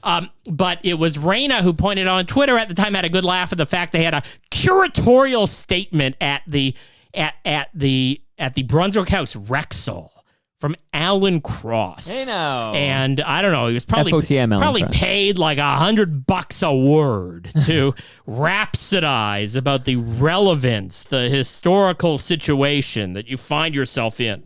This is not just your average Rexall. This was an important monument in Toronto. He's a good FOTM, that Alan Cross. If they had put more of a museum in there, maybe they would have seen more foot traffic. Anyway, the end of the day, coming soon, that Toronto Annex, Bloor and Bathurst Street place will now become a value village. But not just any value village, like a higher-end value village, which then gets people hating on Value Village, right? Because it used to be a place to get like cheap donated clothes. Right. But now, speaking of curation, right, like they're paying a lot more attention to how much everything is worth. And it turns out that Value Village prices have spiked, especially over the pandemic. And now you've got a situation where like going to Value Village eventually is like it's a place you can only afford shopping at if you're rich. That seems to be the situation there. I also want to mention in Toronto, because we're seeing the end of the downtown Toronto strip clubs. It's been a few years since they were talking about the Zanzibar Tavern. Right. How much longer can this place last? And even the family that owns it, the Cooper family, and it was the same family lineage that owned both the Brass Rail, which is also a site that's now been sold.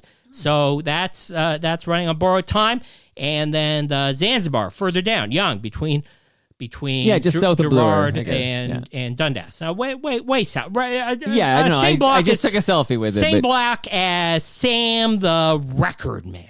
So Fillmore's Hotel, Fillmore's Tavern is another one that again sold for tens of millions of dollars. Condo development coming that way, and there was a piece on Blog TO I thought a pretty useful one.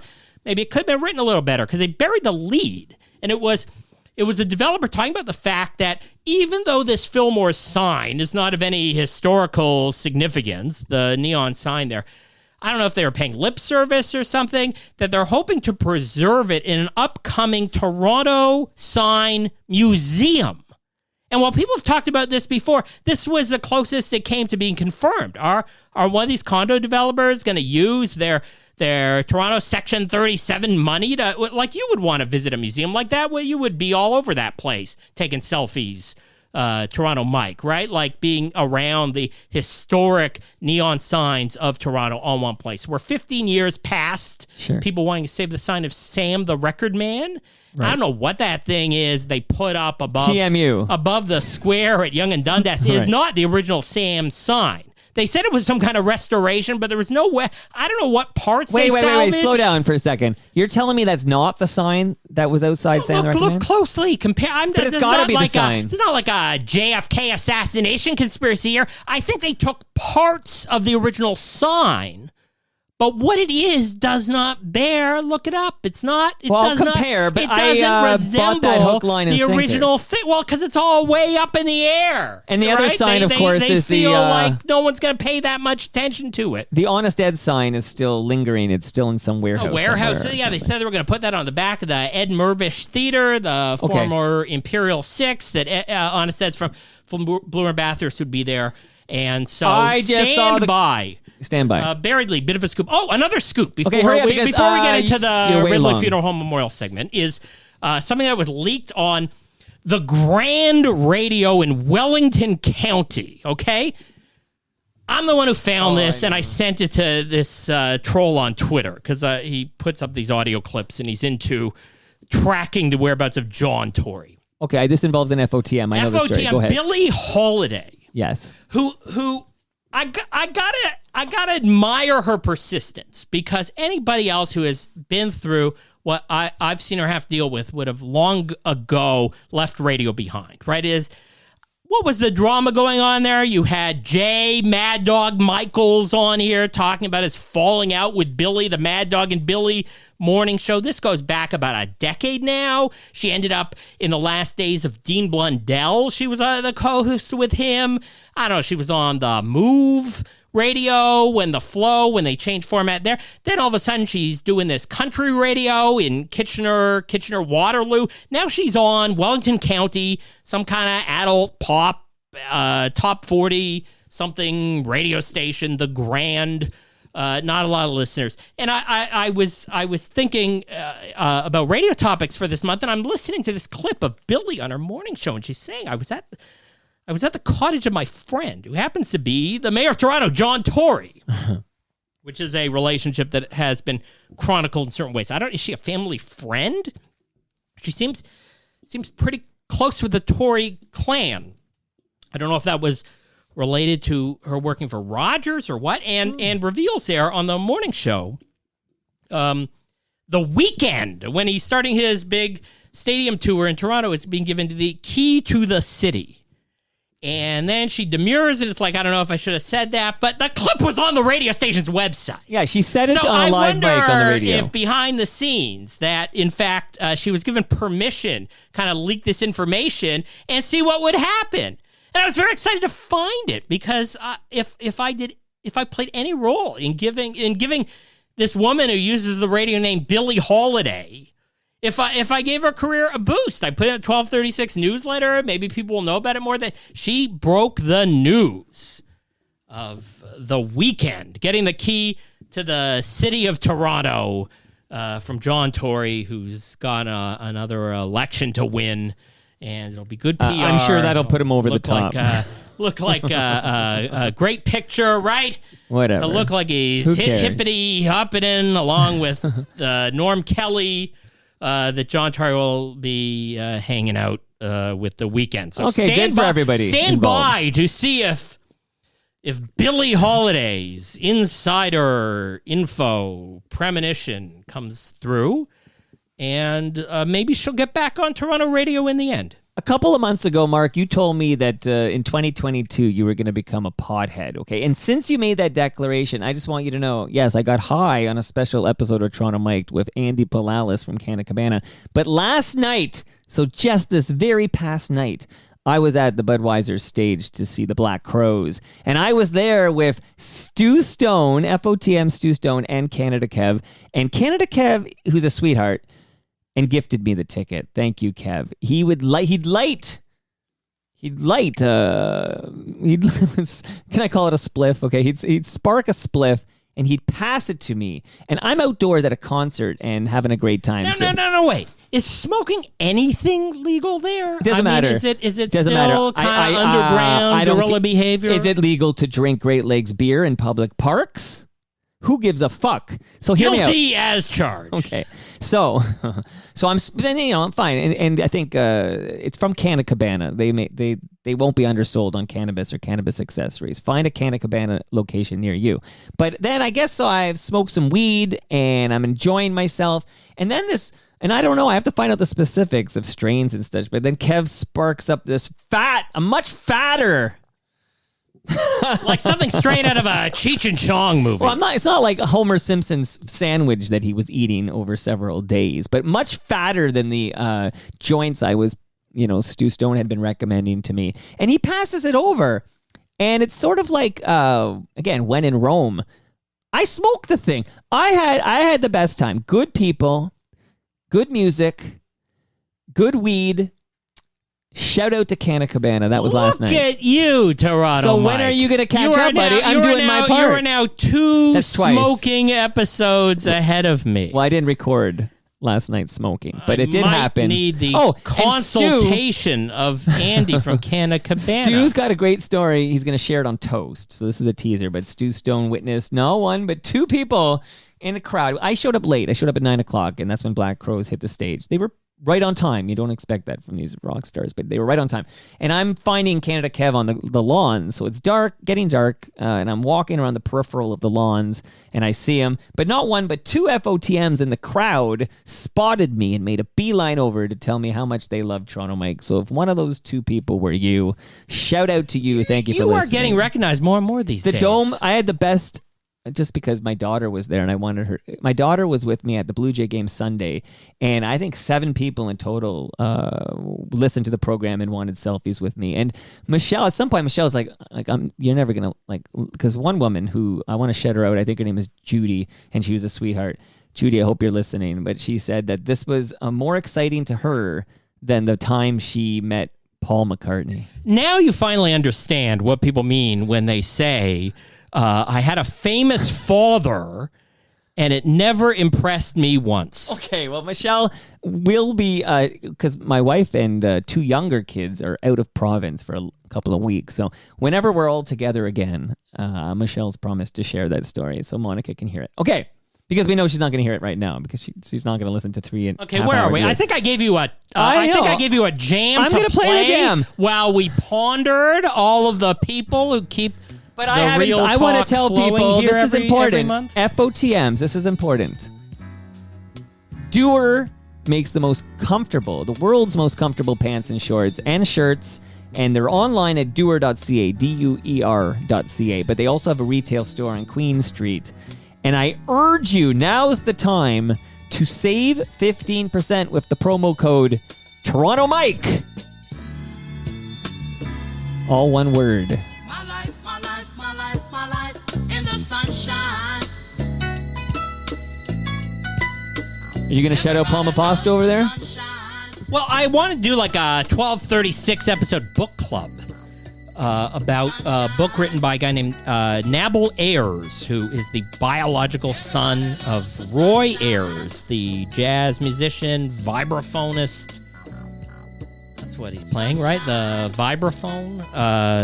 You know this jam, right? Everybody loves the sunshine, and his offspring's book called My Life in the Sunshine, and it was a memoir about how his mother was a woman who was looking for a father for a child that she wanted to raise as a single mom.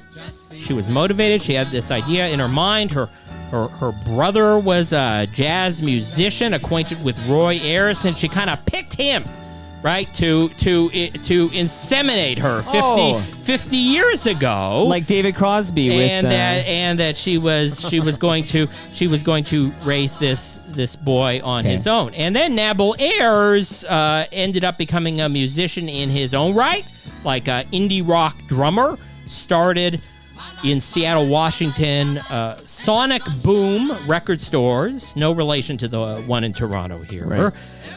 And subsequently ended up being in the record industry, and now he's the head honcho of the Beggars Group and 4AD Records, 4AD record label. So it turns out he is like the top indie rock mogul in America. The National and St. Vincent and Future Islands, a whole long list. And I was surprised, because I don't expect a lot from these memoirs. I have read far too many library books that could have just been a magazine article. So there's my recommendation for this month. My Life in the Sunshine by Nabil Ayers. And part of the book is his attempt to reunite, to reconcile with his father. How do you have a relationship with a dad when him being in your life was never a part of the deal?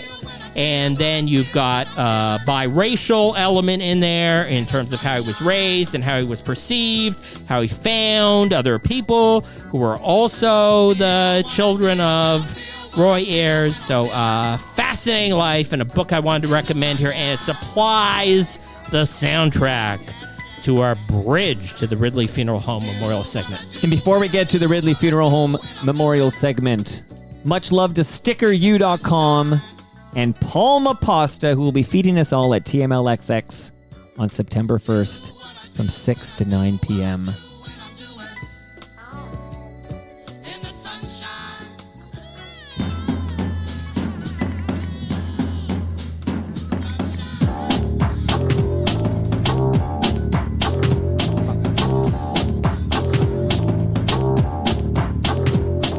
When they turn the lights out, faces in the shadow.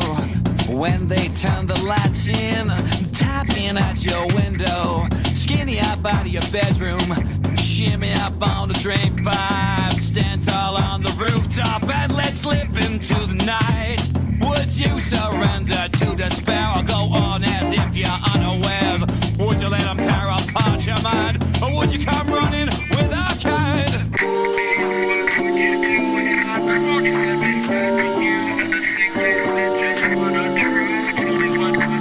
Swing, baby.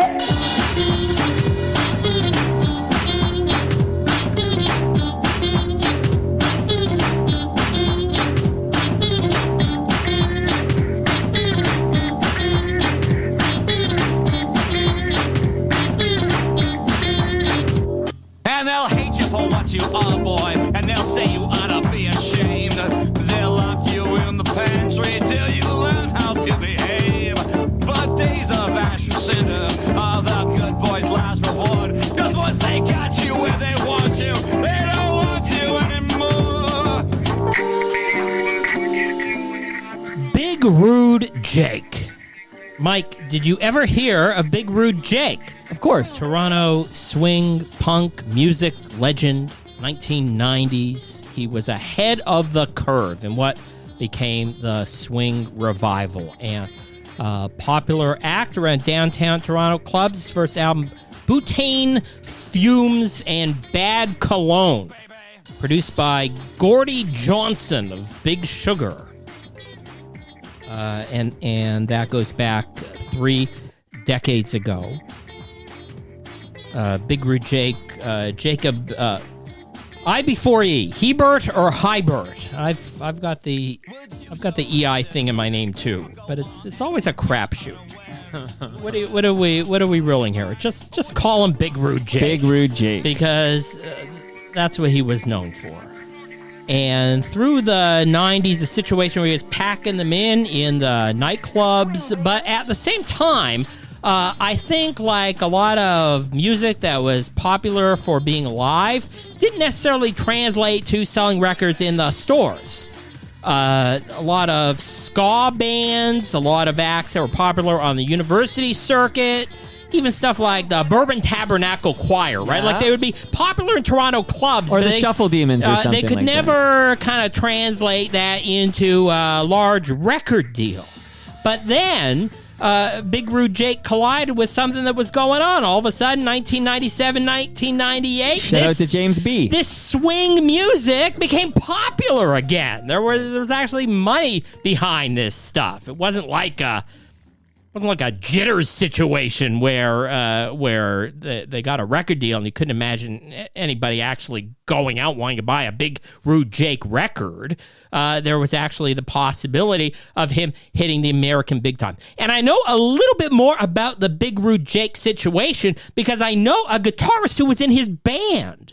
A friend of mine, Jesse Barksdale, now lives in Montreal, that he performed with Big Rude Jake, and he shared stories about a situation where he got his big break. I think he might have even, at the time, dropped out of high school, like it was his opportunity to move to New York City. Big Rude Jake had signed a deal with the big heavy metal record label Roadrunner Records, later known for Nickelback. And Big Rude Jake was on his way to being a big American star. And you won't believe what happened next. Nobody cared. But in 1999, he had a bit of a shot, and my pal Jesse had something of an experience, but everyone came back to where they came from, and Big Rude Jake back to playing around in the clubs in Toronto. So he died of bladder cancer, age 59, June 16th, 2022, kicking off the Ridley Funeral Home Memorial segment with Toronto's Big Rude Jake. Thank you guys. Thank you for laughing. I meant to say this after every joke, but thank you. Thank you for laughing. I didn't want to say this, but truthfully, I got on the way to the show tonight. I got some pretty devastating news from the hospital. I found out that my dad has been pronounced dead, and just sort of made me think a lot about his life and how hard he worked to raise me and my brother and my baby sister. And I just can't believe that we've been pronouncing it wrong this whole time.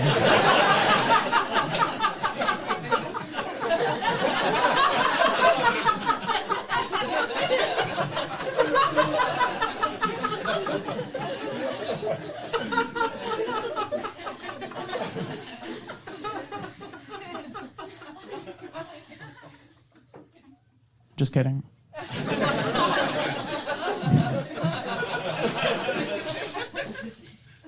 It's pronounced Howard.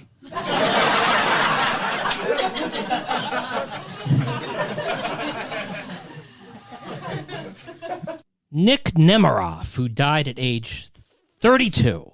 And here in our rapidly advancing age, Mike, it's always a little weird to see an obituary for anyone decades younger in a situation where it's not explained how he passed away. But it made Canadian headlines, and partly because Nick Nemiroff a couple years ago was nominated in the revived comedy category for the Juno Awards. So got a nomination for this pursuit of comedy has ruined my life. Ironically, that was a name That was the name of Nick Nemiroff's album. A couple years before that, he was on the Conan O'Brien show where he did a set. And you look back, in a short period of time, he certainly got on the radar with this with this particular style of his. He was on a CTV comedy channel thing, Roast Battle Canada. There's a Just for Laughs thing, comedy sets that run on CBC Gem. And he's up in there, and he was a comedian on the rise. And all of a sudden, that's it. Life is over, age 32.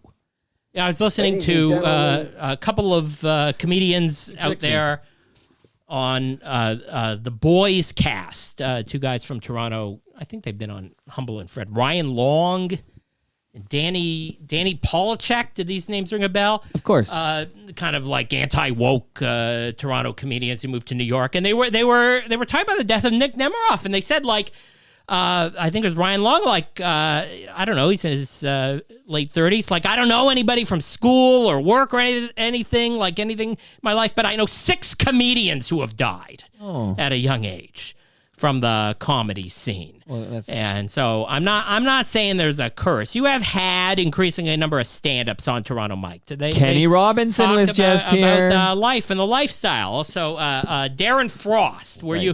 and these guys are a little bit older, maybe into... Well, Darren's a titch older. Late middle age. And they're survivors. They've been through a lot. Oh, and Ron James is on Tuesday. I'll just shout him out because he's my guest Tuesday.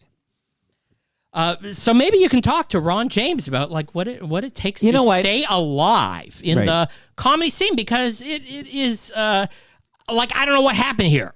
So yeah, but usually we know what that means, right? But like, we hear a lot of stories about comedians at a younger age passing away. When a comedian at a younger age dies and nobody discloses the cause of death, more often than not, sadly, they've taken their own life. Yeah, thanks for cheering me up, Mike. So that was the situation. It's real talk. And there we go. And that's speculative. I have no knowledge of how he died. No more stand-up in that style from Nick Nemiroff. This pursuit of comedy has ruined my life. He got the album done. It's out there in perpetuity.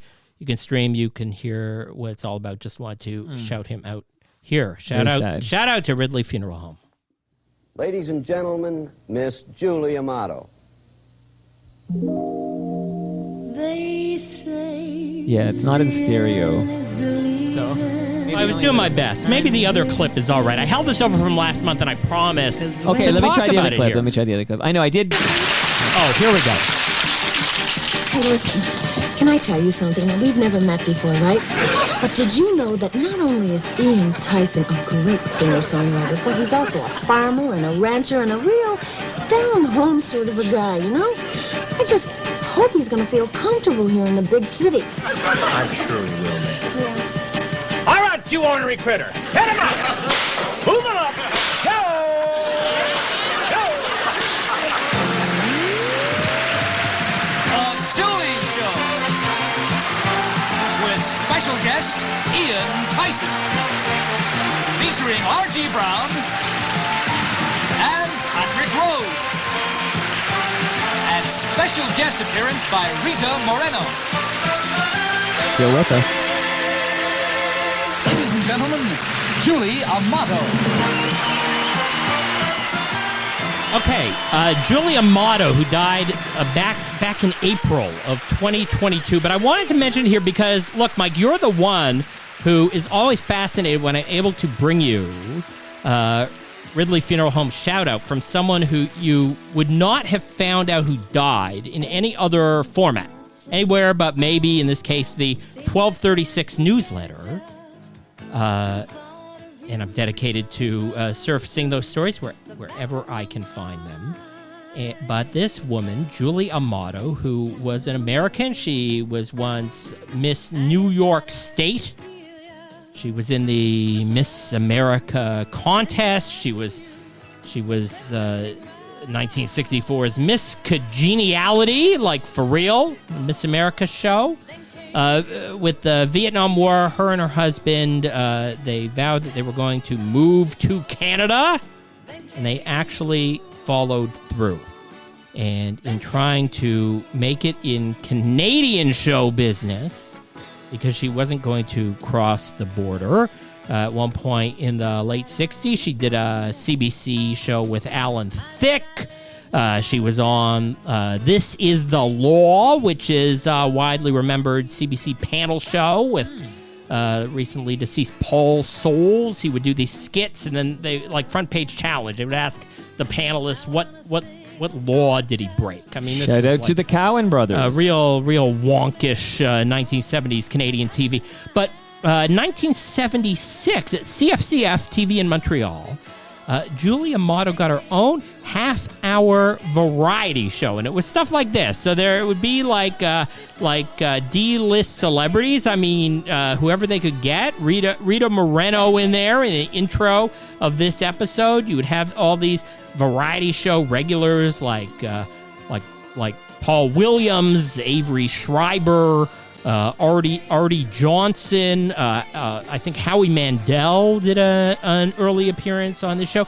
And Julie Amato made the cover of Maclean's magazine around this time. 1976, like, this woman is going to be the next big Canadian star. Wow. She has been anointed by Canadian television. She will be on all these CTV TV stations all across the country. And in the tradition, people like Torquil Campbell, it didn't take long for her to start complaining about the fact that the system was working against her. Nobody was really interested in her cheesy, watered-down Canadian variety show. It all fell apart, and there was amnesty for all the draft dodgers, and she just moved back to America, where she worked as a lounge singer. She was some kind of spokeswoman for White Westinghouse Appliances. That was supposed to be the other clip there. And that generally she just lived her life doing some performing, community theater. I don't know what somebody did in this situation. Maybe she was just a regular person with a regular job. But she had this time in the late 70s of being in the Canadian limelight. So a real secret celebrity there in the form of Julie Amato. And I suspect in the tradition of a lot of Canadian content on TV, even though this show was a dud, even though nobody was watching it when it was on, I think the reruns just kept on coming, right? Like in a weekend afternoon on some Canadian TV station, they needed some CanCon time to fill. Let's throw an episode. Let's throw an episode of Julie on, and we can remember this variety show in turn. I wouldn't be surprised if this thing ran into the mid 1980s and beyond. Even though nobody ever thought it was any good. Did you hear of it before she passed?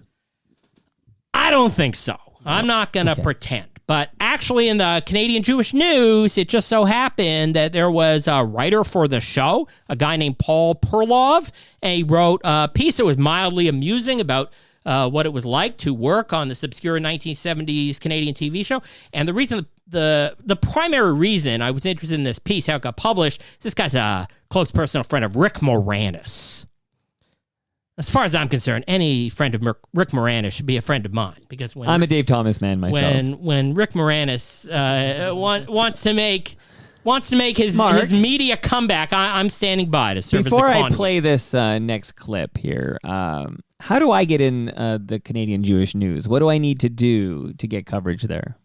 Well, outside of the Canadian Jewish News itself, TMDS is the foremost producer of Jewish podcasts.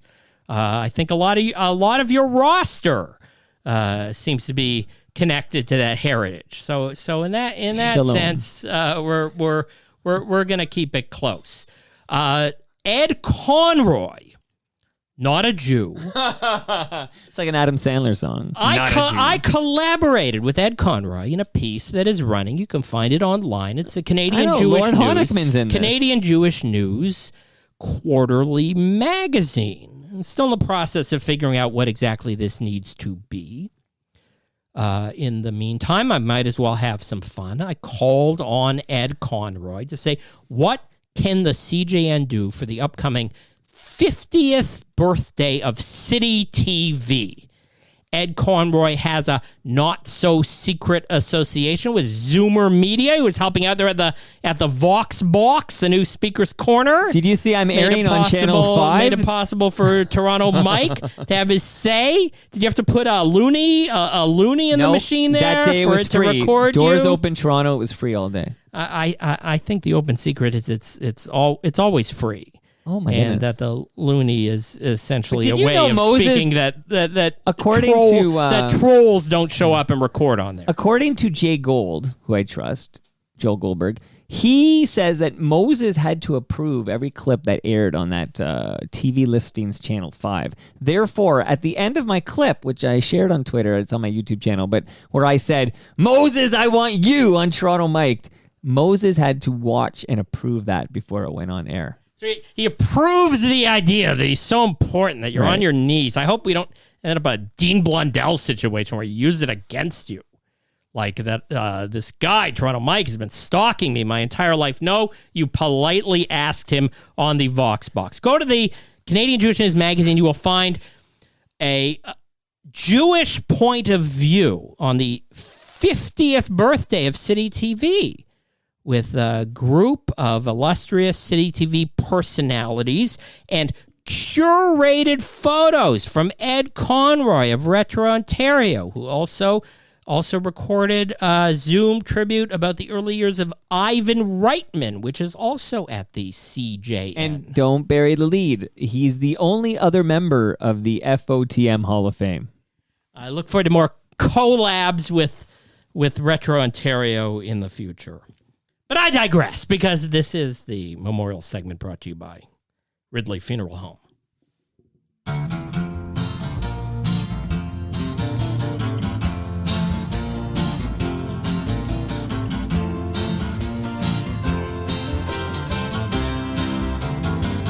Got up this morning, you were on my mind, and you were on my mind. I got some aches and I got some pains and I got some wounds to bind. Went to the corner just to ease my pain. It was just to ease my pain. I got drunk and I got sick and I came home again. I got a feeling down in my shoes.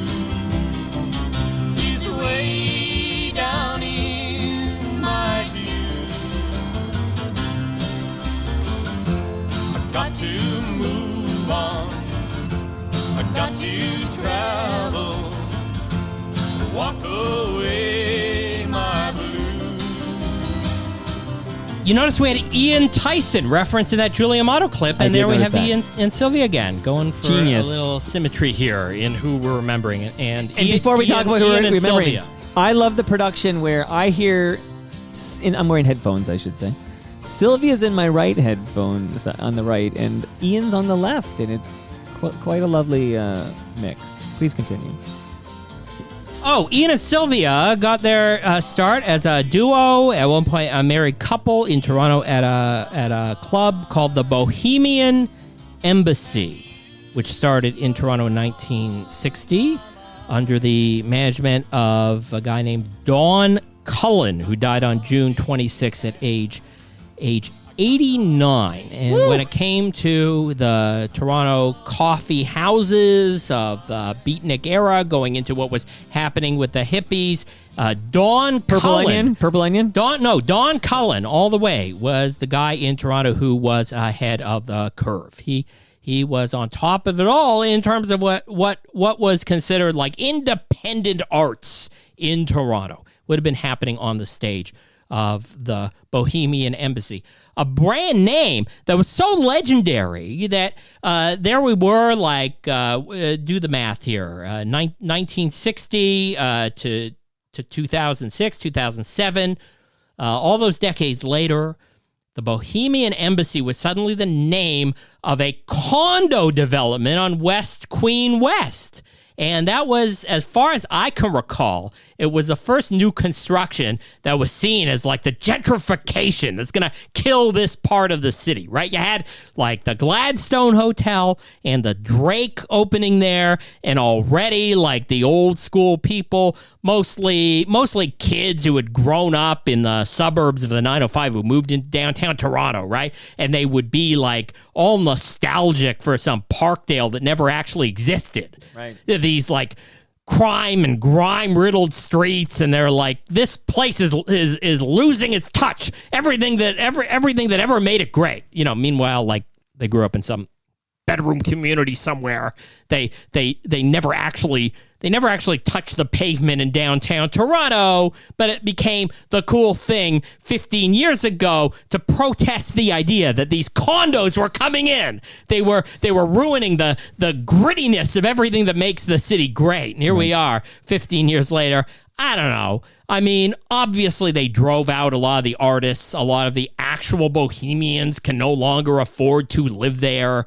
Going into a recession, maybe another real estate crisis, we'll look back and wonder if any of this was a good idea at all. But I think generally people are all right with the fact that you can have a residential life in a neighborhood like that it's better than any idea that people had there before. So the Bohemian Embassy condo development drew renewed attention to the fact that Don Cullen had run a club with that name, and the name was appropriated by these developers building on West Queen West. But it was only in the 1990s, there was one last incarnation of the Bohemian Embassy.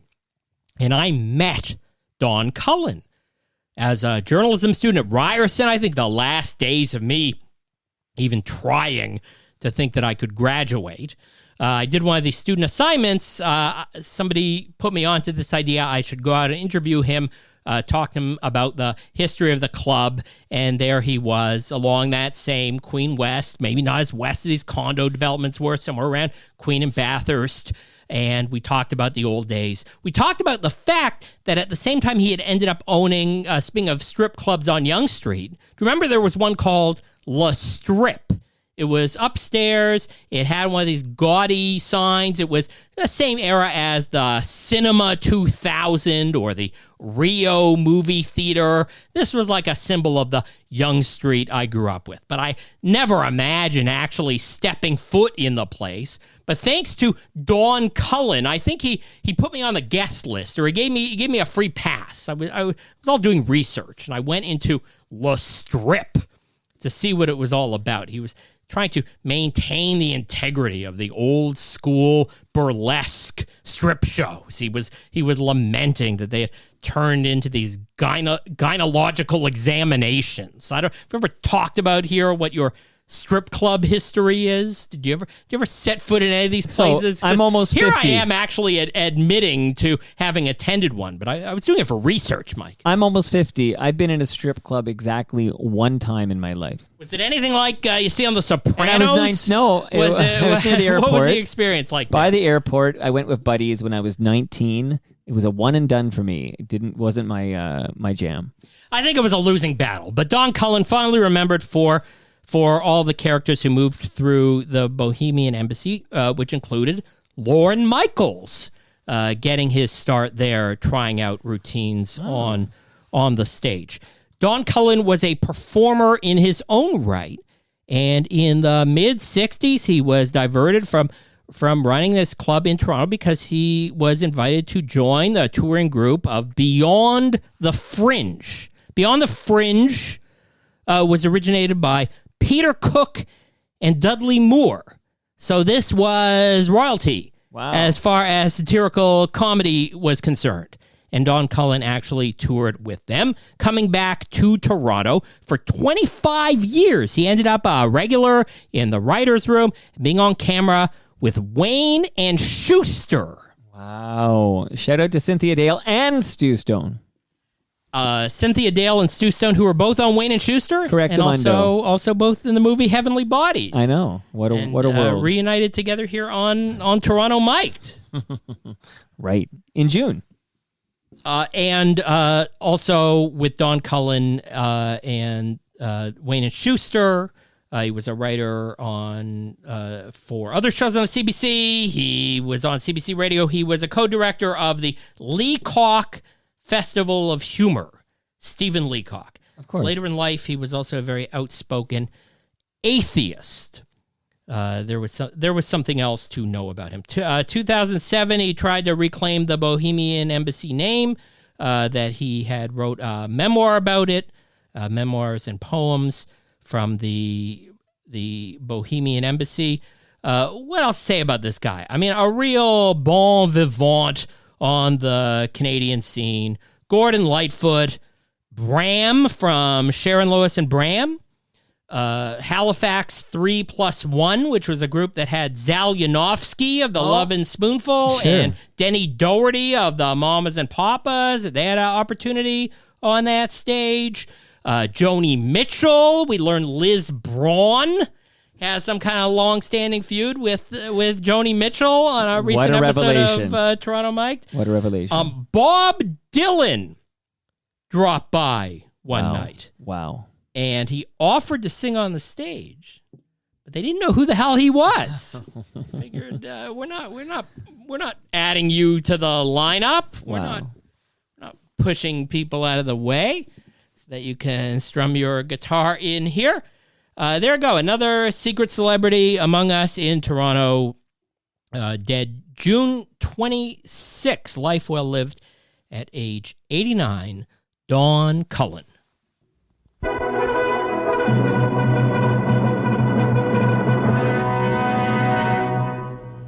Which reminds me, I have this record. Someone sent me, not a record, it's a tape, and it has the William Tell Overture on it by a barbershop quartet, if you can imagine that.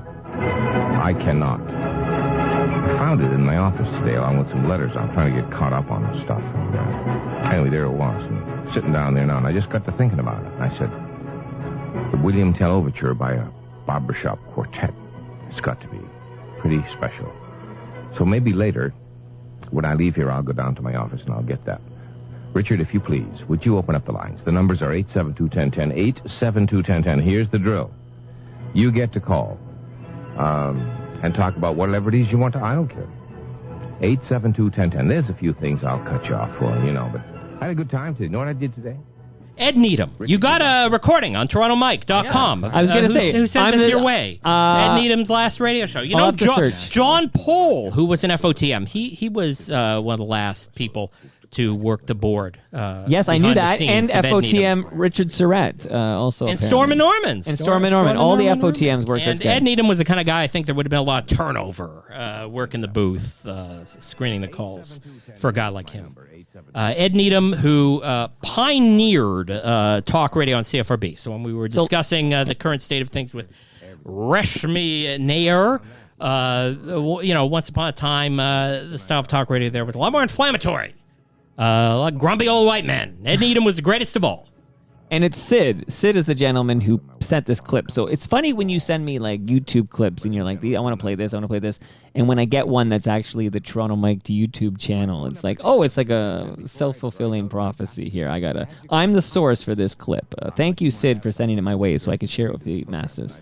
Born in Boston, Massachusetts on May 22nd, 1932, Ed Needham ended up living in Ottawa after, at one point, working as a war correspondent for the ABC network in Vietnam. I think he also claimed to have written for Esquire magazine.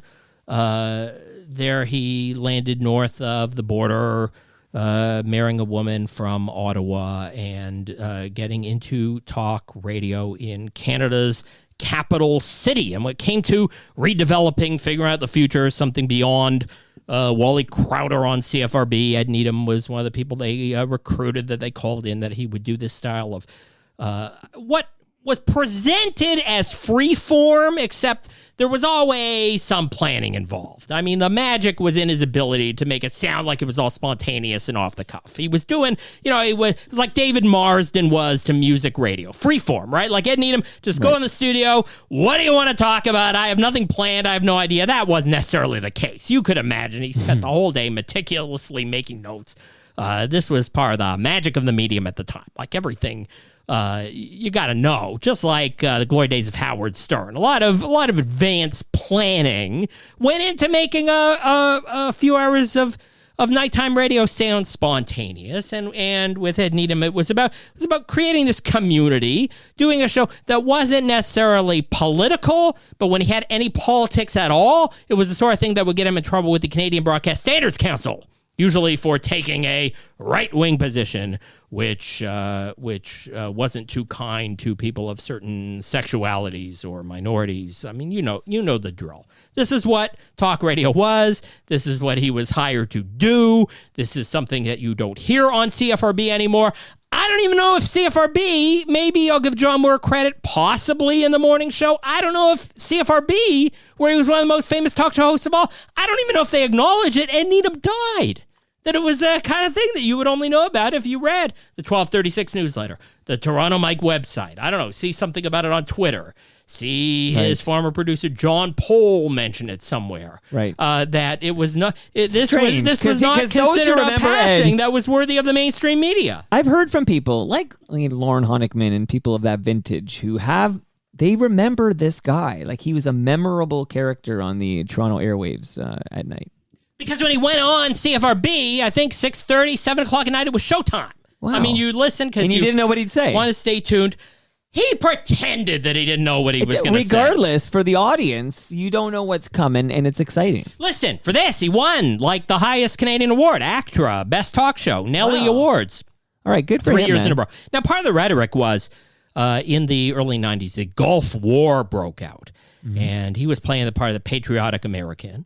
And there he had his colleague at the time on CFRB, Andy Barry, who was a draft deserter.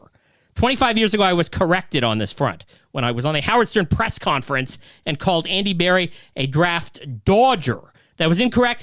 Andy called me at home. Okay, can you imagine? You pick up the phone, it's Andy Barry on the phone. I can't. And he's like, I heard you on this press call. You think Humble and Fred were mad at me.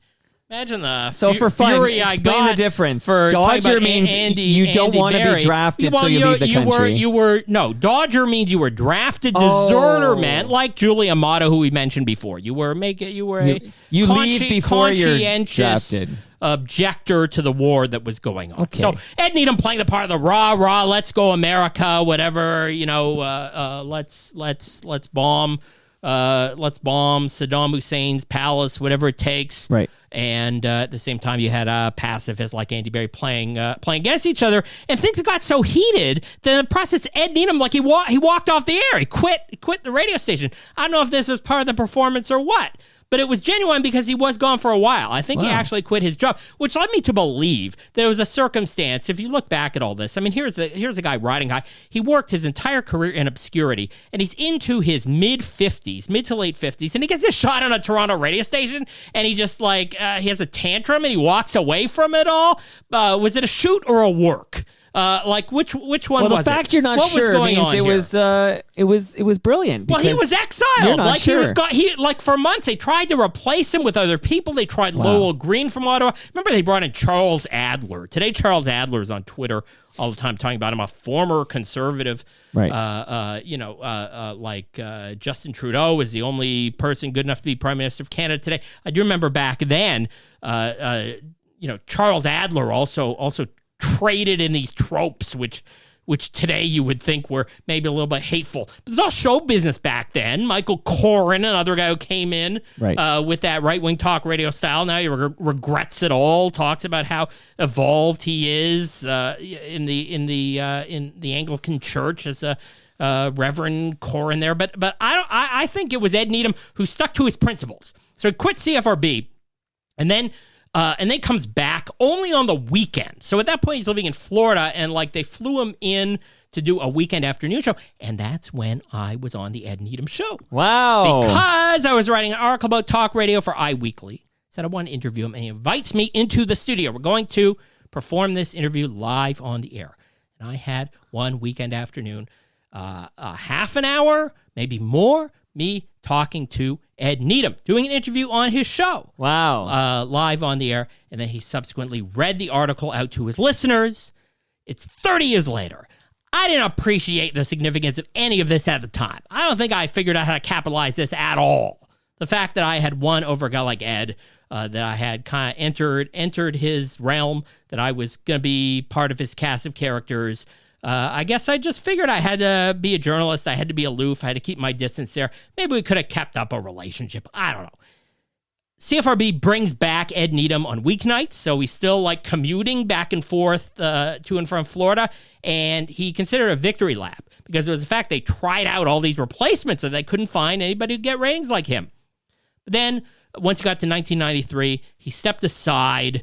Once again, it didn't seem like money was an issue for him. If you look back at the biography for this, it seems like there's holes in the story. Like he might have had some family funds or some good investments or whatever. Because I don't know, we're talking about all these media layoffs. Like, can you be so nonchalant about whether you're working or not? But no, he wanted to go out in a blaze of glory, and he did an actual final show. No tap on the shoulder for Ed Needham. This is 1993. We're talking about 29 years ago now. Right. Came back, Ian Grant, who was a program director of 640. He had Ed come in. He was in town, did a couple shows on Talk 640, kind of reunion of Ed Needham, but that was the last we heard of him in Toronto. Where was he all these years? He was back living in Ottawa. It turns out he became a Canadian citizen after all. We learned that Mark, in his obituary. Why didn't you tell me to get him on Toronto Mike, and we could have asked him all these questions and had this great A to Z of his career? You really need one more dead Toronto Mike guest? Well, shout out to Ridley Funeral Home. Will Rogers used to say that life begins at 40. Well, for my guest tonight, it began at 40, it began again at 66, and today at 85, it's still going strong. Kentucky Fried Chicken's walking advertisement. Our subject, Colonel Harlan Sanders. His recipe for success.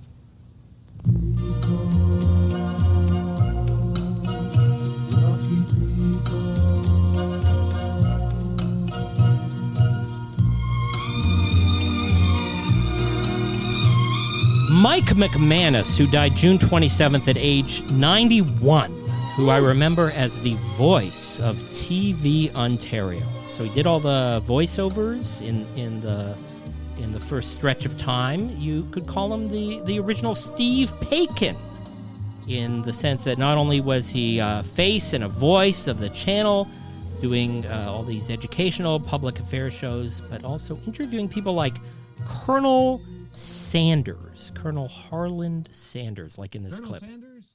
Oh, I actually cut it and faded it down, so that's all you're getting. I was very nostalgic about the fact that I'm watching something filmed at TVO, TV Ontario Studios at Yonge and Eglinton. I mean, could you imagine, like, Colonel Sanders, who at the time lived in Mississauga, Ontario? Right. Shout out to Scott's Chicken Villa. Walking in his white suit on, like, the actual Colonel Sanders. Right. This actually happened, Mike, in our lifetime. Well, there's the hospital has that. 1977. You could just see he donated a bunch of money Colonel to Trillium Sanders or something. Anyway, at one of the Mississauga hospitals, hanging out like a regular guy in Toronto. But there are some real magical Mike McManus interviews. FOTM Andrew Ward also noted that he remembers fondly recalls watching interviews by Mike McManus, including with Stan Lee of Marvel Comics, right? Timothy Leary. There's one of Margaret Atwood where she talks about, I'm an old lady, I'm 36. They're back in the mid-1970s. Wow. And Marshall McLuhan. And just like a beautiful guy. And I think part of that character, part of the personality came by the fact that Mike McManus originally was an ordained Catholic priest. And that he started out as a broadcaster. Here's something that FOTM Steve Paikin would be jealous of. It was right there in the obit for Mike McManus. He was on Montreal CJAD. He interviewed Frank Sinatra. Woo! So he's got that all over his successor, who considers himself, Canada's biggest Frank Sinatra fan? Willing to defend the honor of Frank up against Bruce Dobigan in a recent episode of Toronto Mic'd. That's right. So from broadcasting to the priesthood and then wanting to start a family, went back to broadcasting again. He became this icon of TV Ontario. Moved on to start up a channel with CanWest Global called Prime, which was a non-starter TV channel for senior citizens, but hopefully made some money there. And then in the 21st century, got into digital broadcasting, so Catholic broadcasting, the Daily Mass, which is part of his legacy there. Remembering Mike McManus, dead June 27th at age 91. Leonard Cohen is a Canadian poet, novelist, and despite an air of frail vulnerability, he's a very confident young man. He's the author of a new novel called Beautiful Losers, which many critics are respectfully rejecting. Cohen lives in Greece and comes home to Montreal only once or twice a year to, quote, renew his neurotic affiliation with Canada. We meet him with Burl Fox, who attempts to define his personality to his face. He's a very mild man who writes brutal, startling poetry. I thought I was a very startling, brutal man who wrote very mild lyrical poetry. Okay, introducing that Leonard Cohen interview there from a show called This Hour Has 7 Days. Yet another broadcasting veteran. A bit of a thread here, I feel, with Mike McManus and Don Cullen and Ed Needham.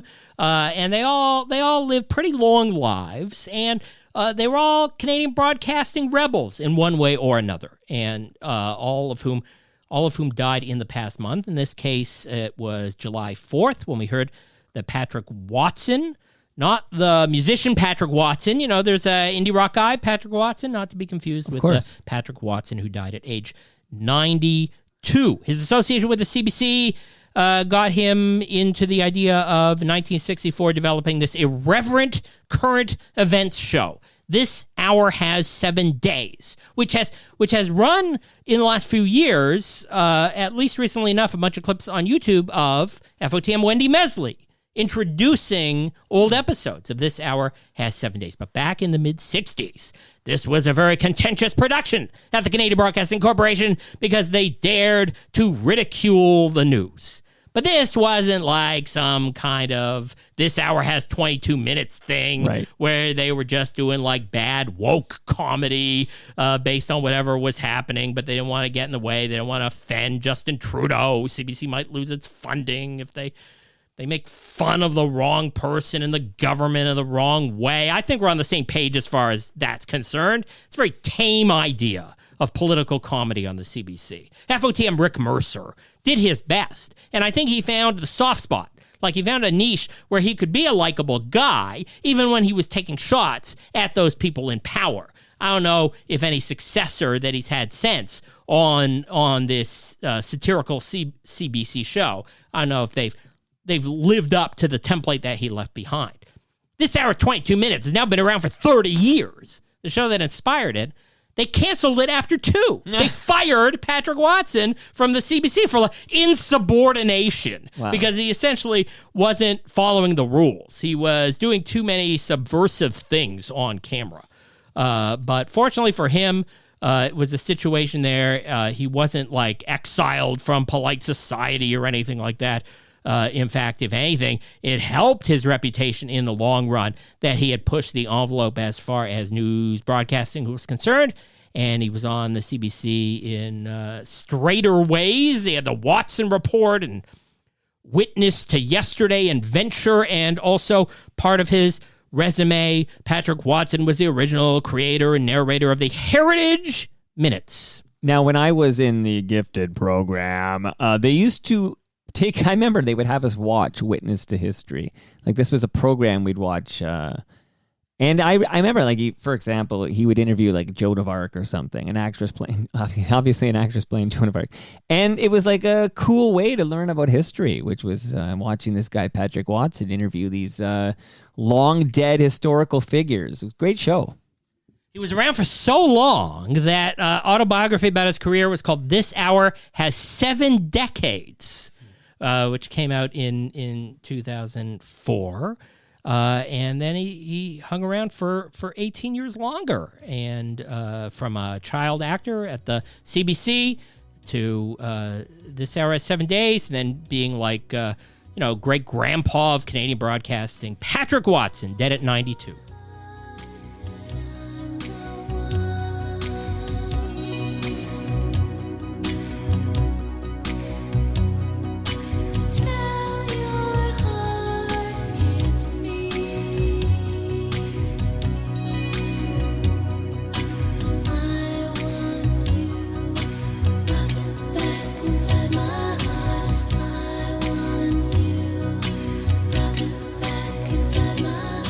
You remember this one, Julie Cruz, Rockin' Back Inside My Heart, and yet is not the song that she's most known for. The song that is most synonymous with her was based on the theme from Twin Peaks, Falling. So singer Julie Cruz, synonymous with the work of David Lynch, collaborated with Angelo Badalamenti. Woo. And the Julie Cruz album, Floating Into the Night, which Captain Phil Evans reminds me was considered a huge record at the time in early 1990s for CFNY. If you were listening to CFNY, this song sounded like the future. As far as the alternative rock world was concerned, we've talked about that here over the years. There was a point where like more artful music was moving into the forefront, and that's where the recognition for this song came from. I don't know how much radio airplay it would have received overall, but a song with a horn section like this one, skronking away. This was something that clicked in Toronto. I even remember hearing Julie Cruz. They brought her to Brampton, Ontario, to do an interview on CFNY. She was royalty as far as that was concerned.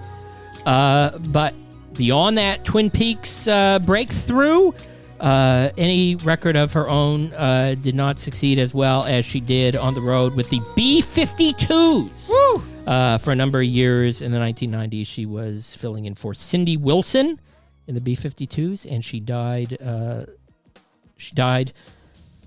June 9th, 2022, suicide at age 65. Great singer, American singer, Julie Cruz. Do you remember when we fell in love? We were young and innocent then. Do you remember how it all began? It just seemed like heaven, so I did it. Do you remember? Bernard Bell is someone you find on the credits of what I think was the last genuine hit single by Michael Jackson. Remember the Time? Toronto Mike used to have a segment called Remember the Time.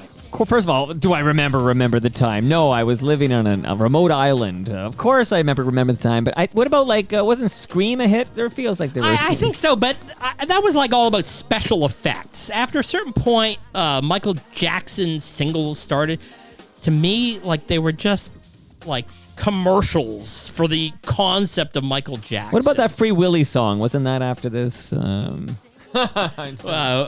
you be there? Is no. that You are not alone. I am here with you. Is that the one? That's R. Kelly. No, that one's struck from the record. Once Michael Jackson was hanging out with R. Kelly, it was all downhill from there. I forgot. Okay, Bernard Bell. His sister was a singer, Regina Bell. Which Disney song did she sing? Can I guess? Aladdin. Aladdin song. Peebo Bryson, Regina Bell, A Whole New World. A Whole New World.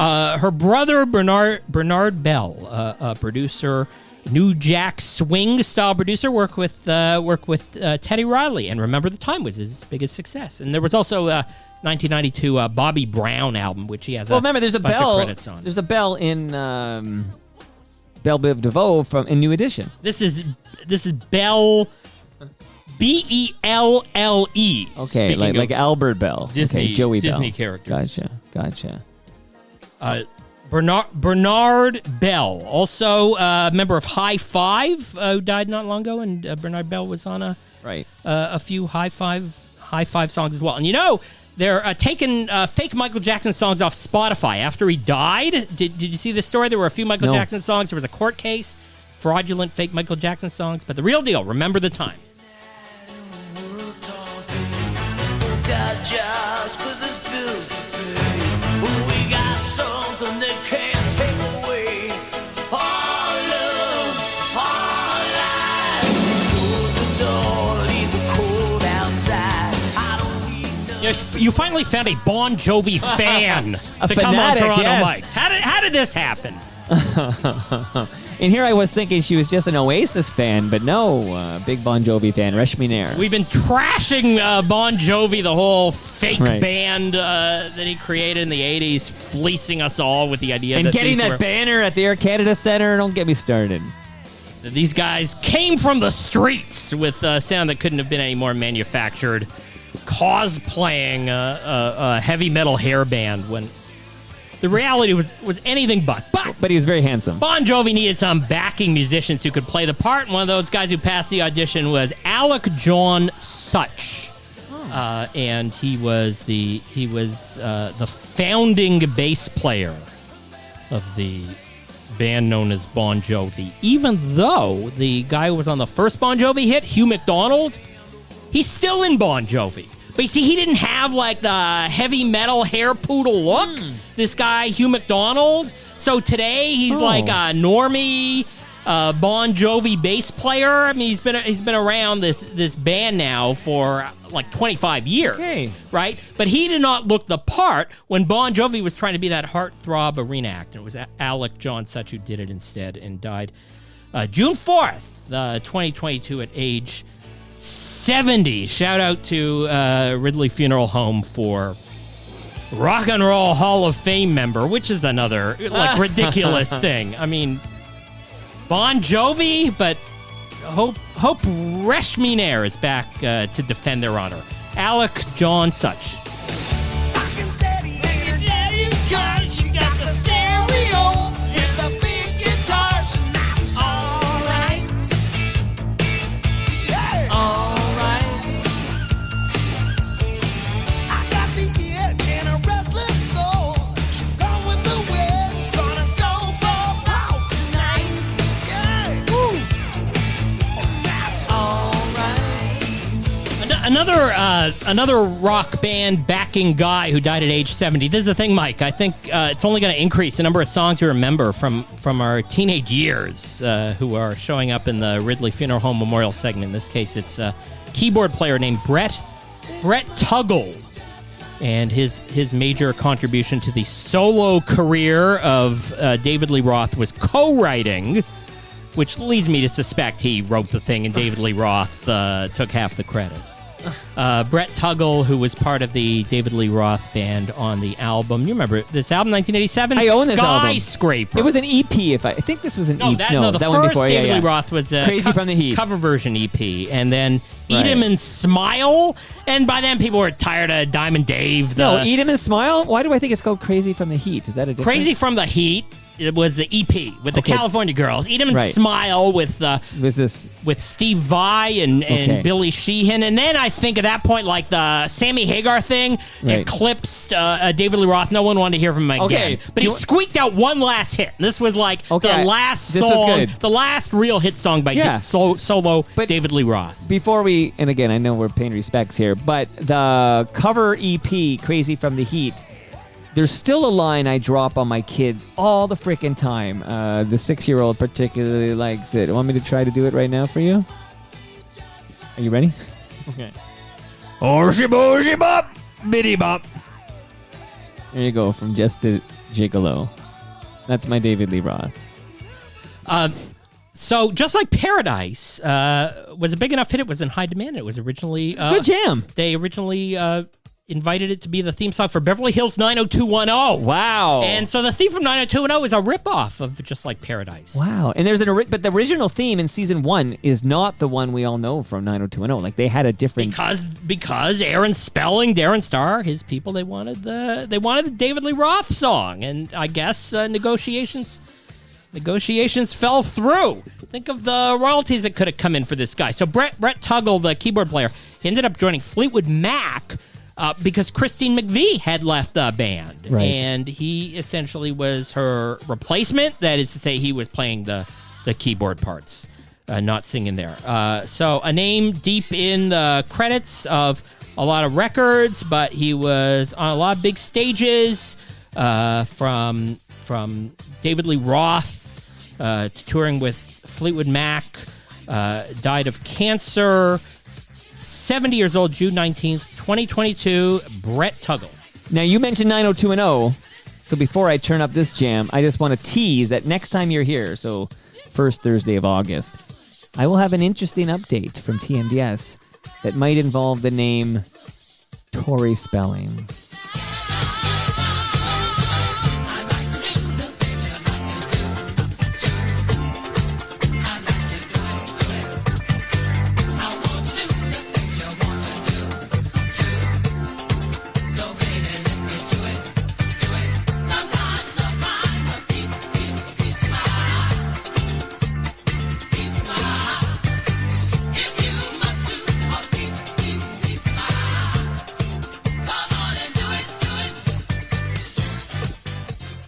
Push in the bush.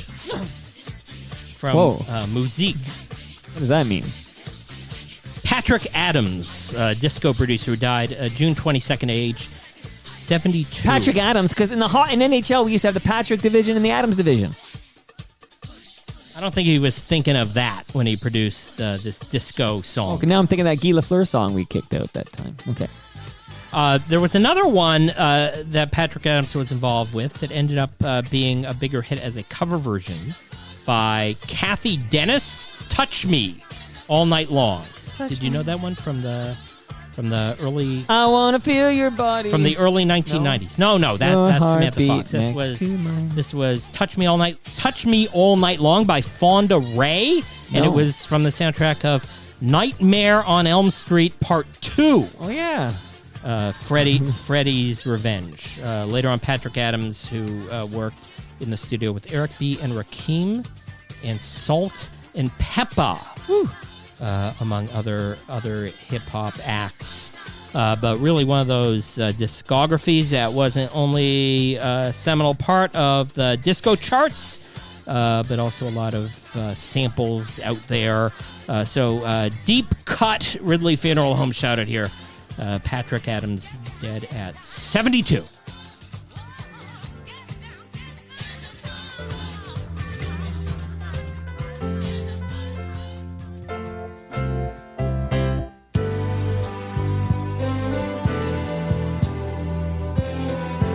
I really want to hit the post here. 590 CKY, Seals and Crofts. Closer to you, get closer to me. Darling, if you want me to be closer to you, get closer to me. Darling, if you want me to love only you, then love only me.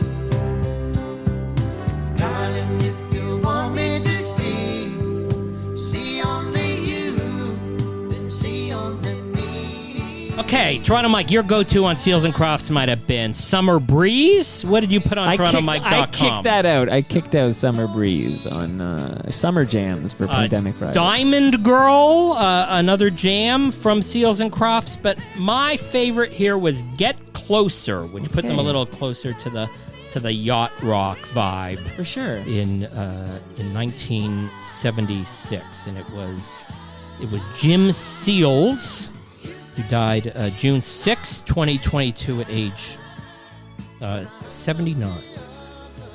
I once talked to Jim Seals on the phone. Really? For a matter of minutes. Okay. And it was at the same time that I talked to his brother, Dan Seals.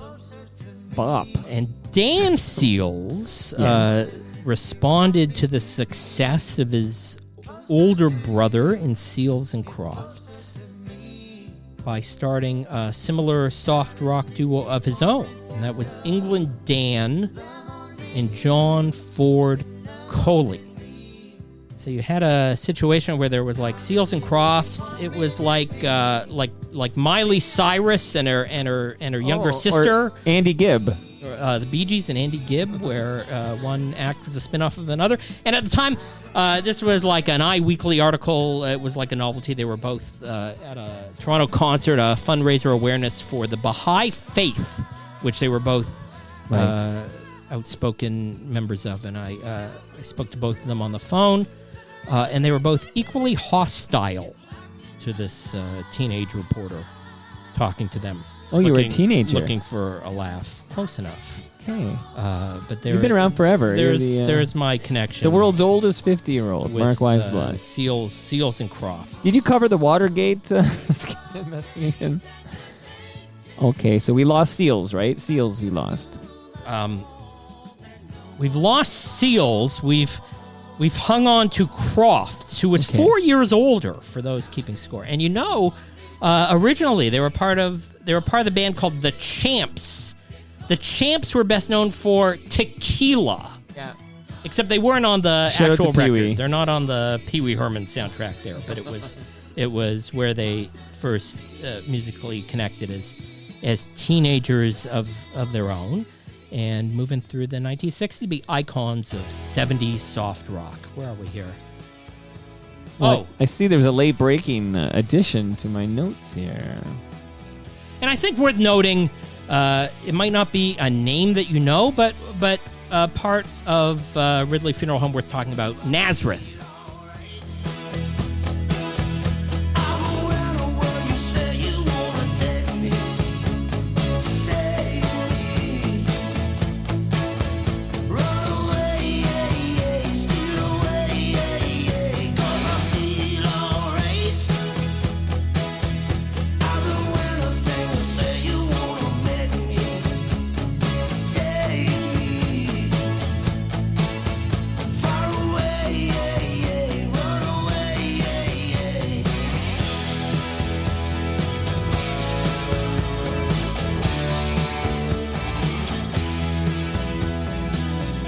I've been around for so long. I remember hearing Our Love Leads to Madness by Nazareth on my favorite radio station, 1050 Chump.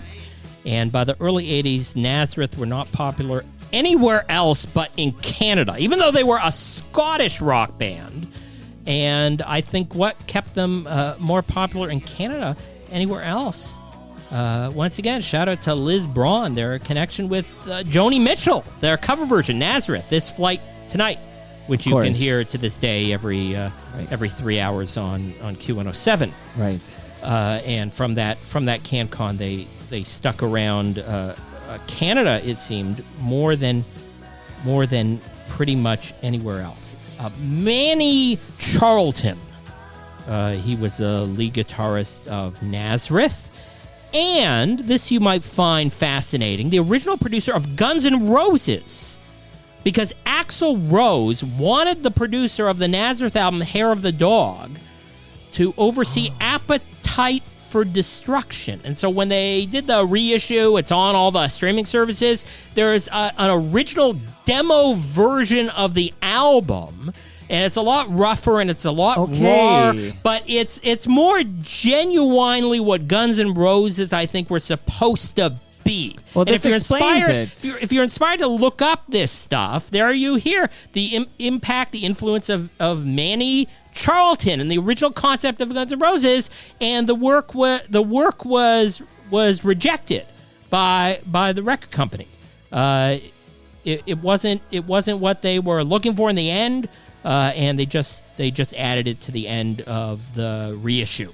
And rejoining Nazareth seemed to be a priority because, I don't know, what was going to happen with these Guns N' Roses guys? He had to get back to this, But this day job explains- there and got back to Nazareth On in the the end. spaghetti incident, Guns N' Roses cover Hair of the Dog. Hey, Mike, it's part of our heavy metal heritage. July 5th, 2022. Rest in peace. Manny Charlton of Nazareth, age 80.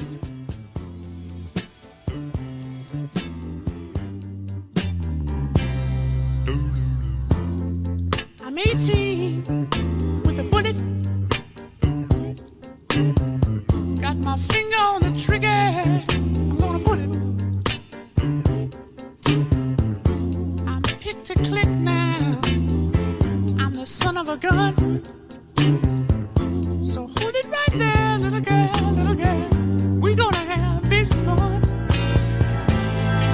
Maybe an oldie. 18 with a bullet. You know this jam by Pete Wingfield? This is like mid-70s Casey Kasem countdown kind of song.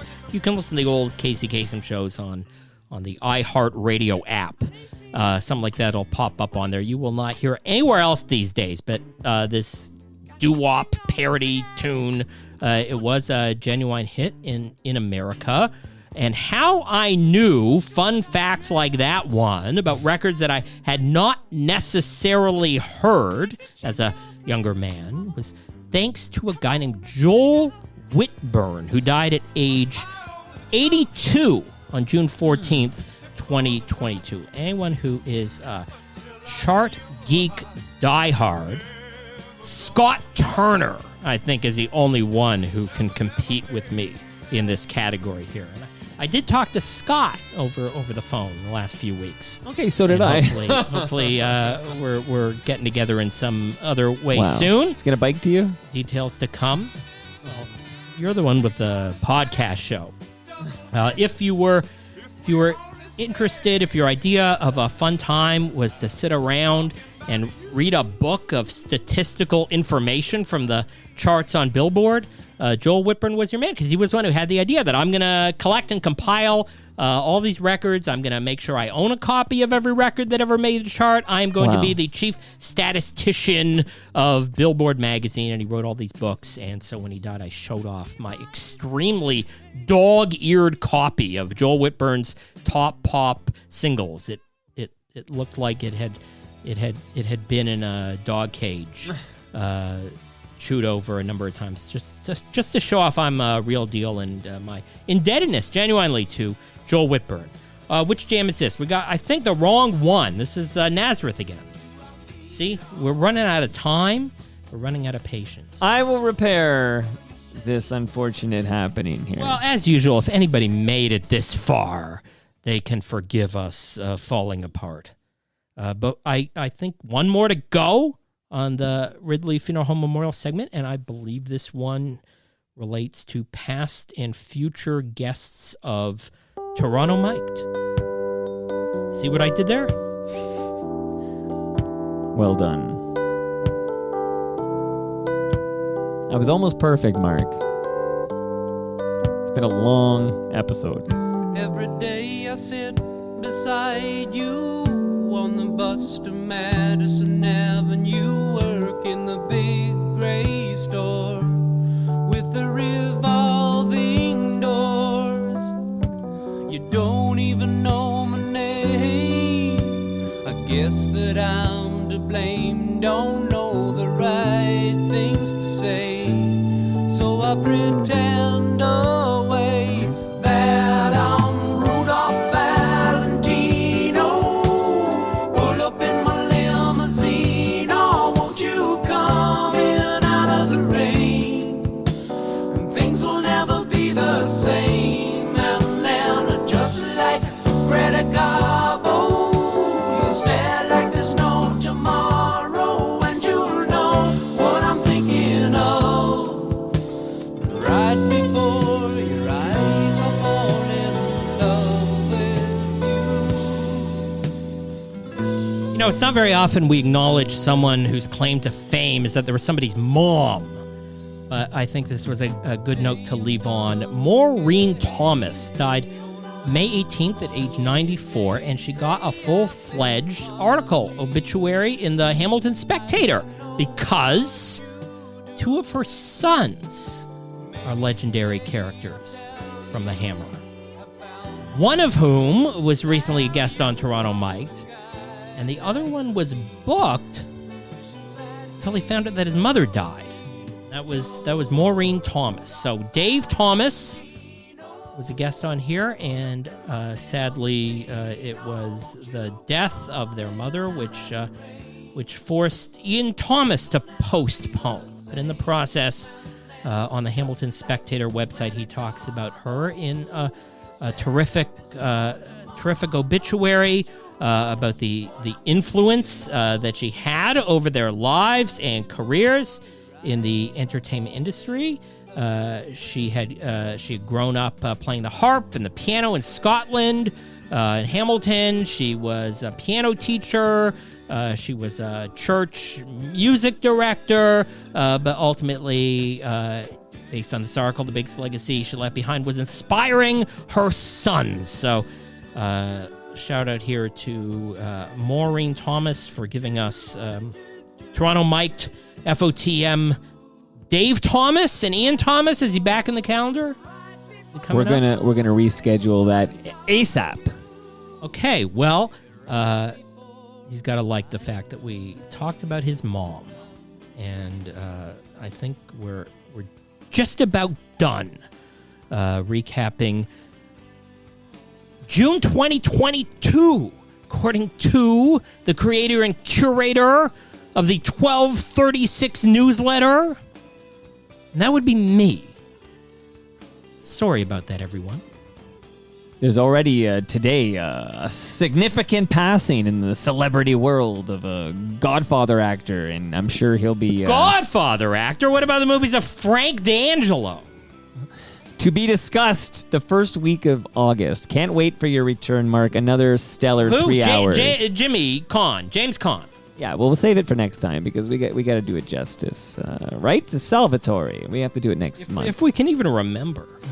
I did not get into deconstructing Stu Stone and Cynthia Dale reuniting over Heavenly Bodies, but I feel there are more reunions to come with the mother and son team from that Canadian TMLXX, everybody. classic. It's going to be at Great Lakes Brewery on September 1st from 6 to 9 p.m. We're planning a big one to celebrate 10 years of Toronto Mic'd. Did this episode seem longer than usual, even though we're hitting the typical 3 hours here?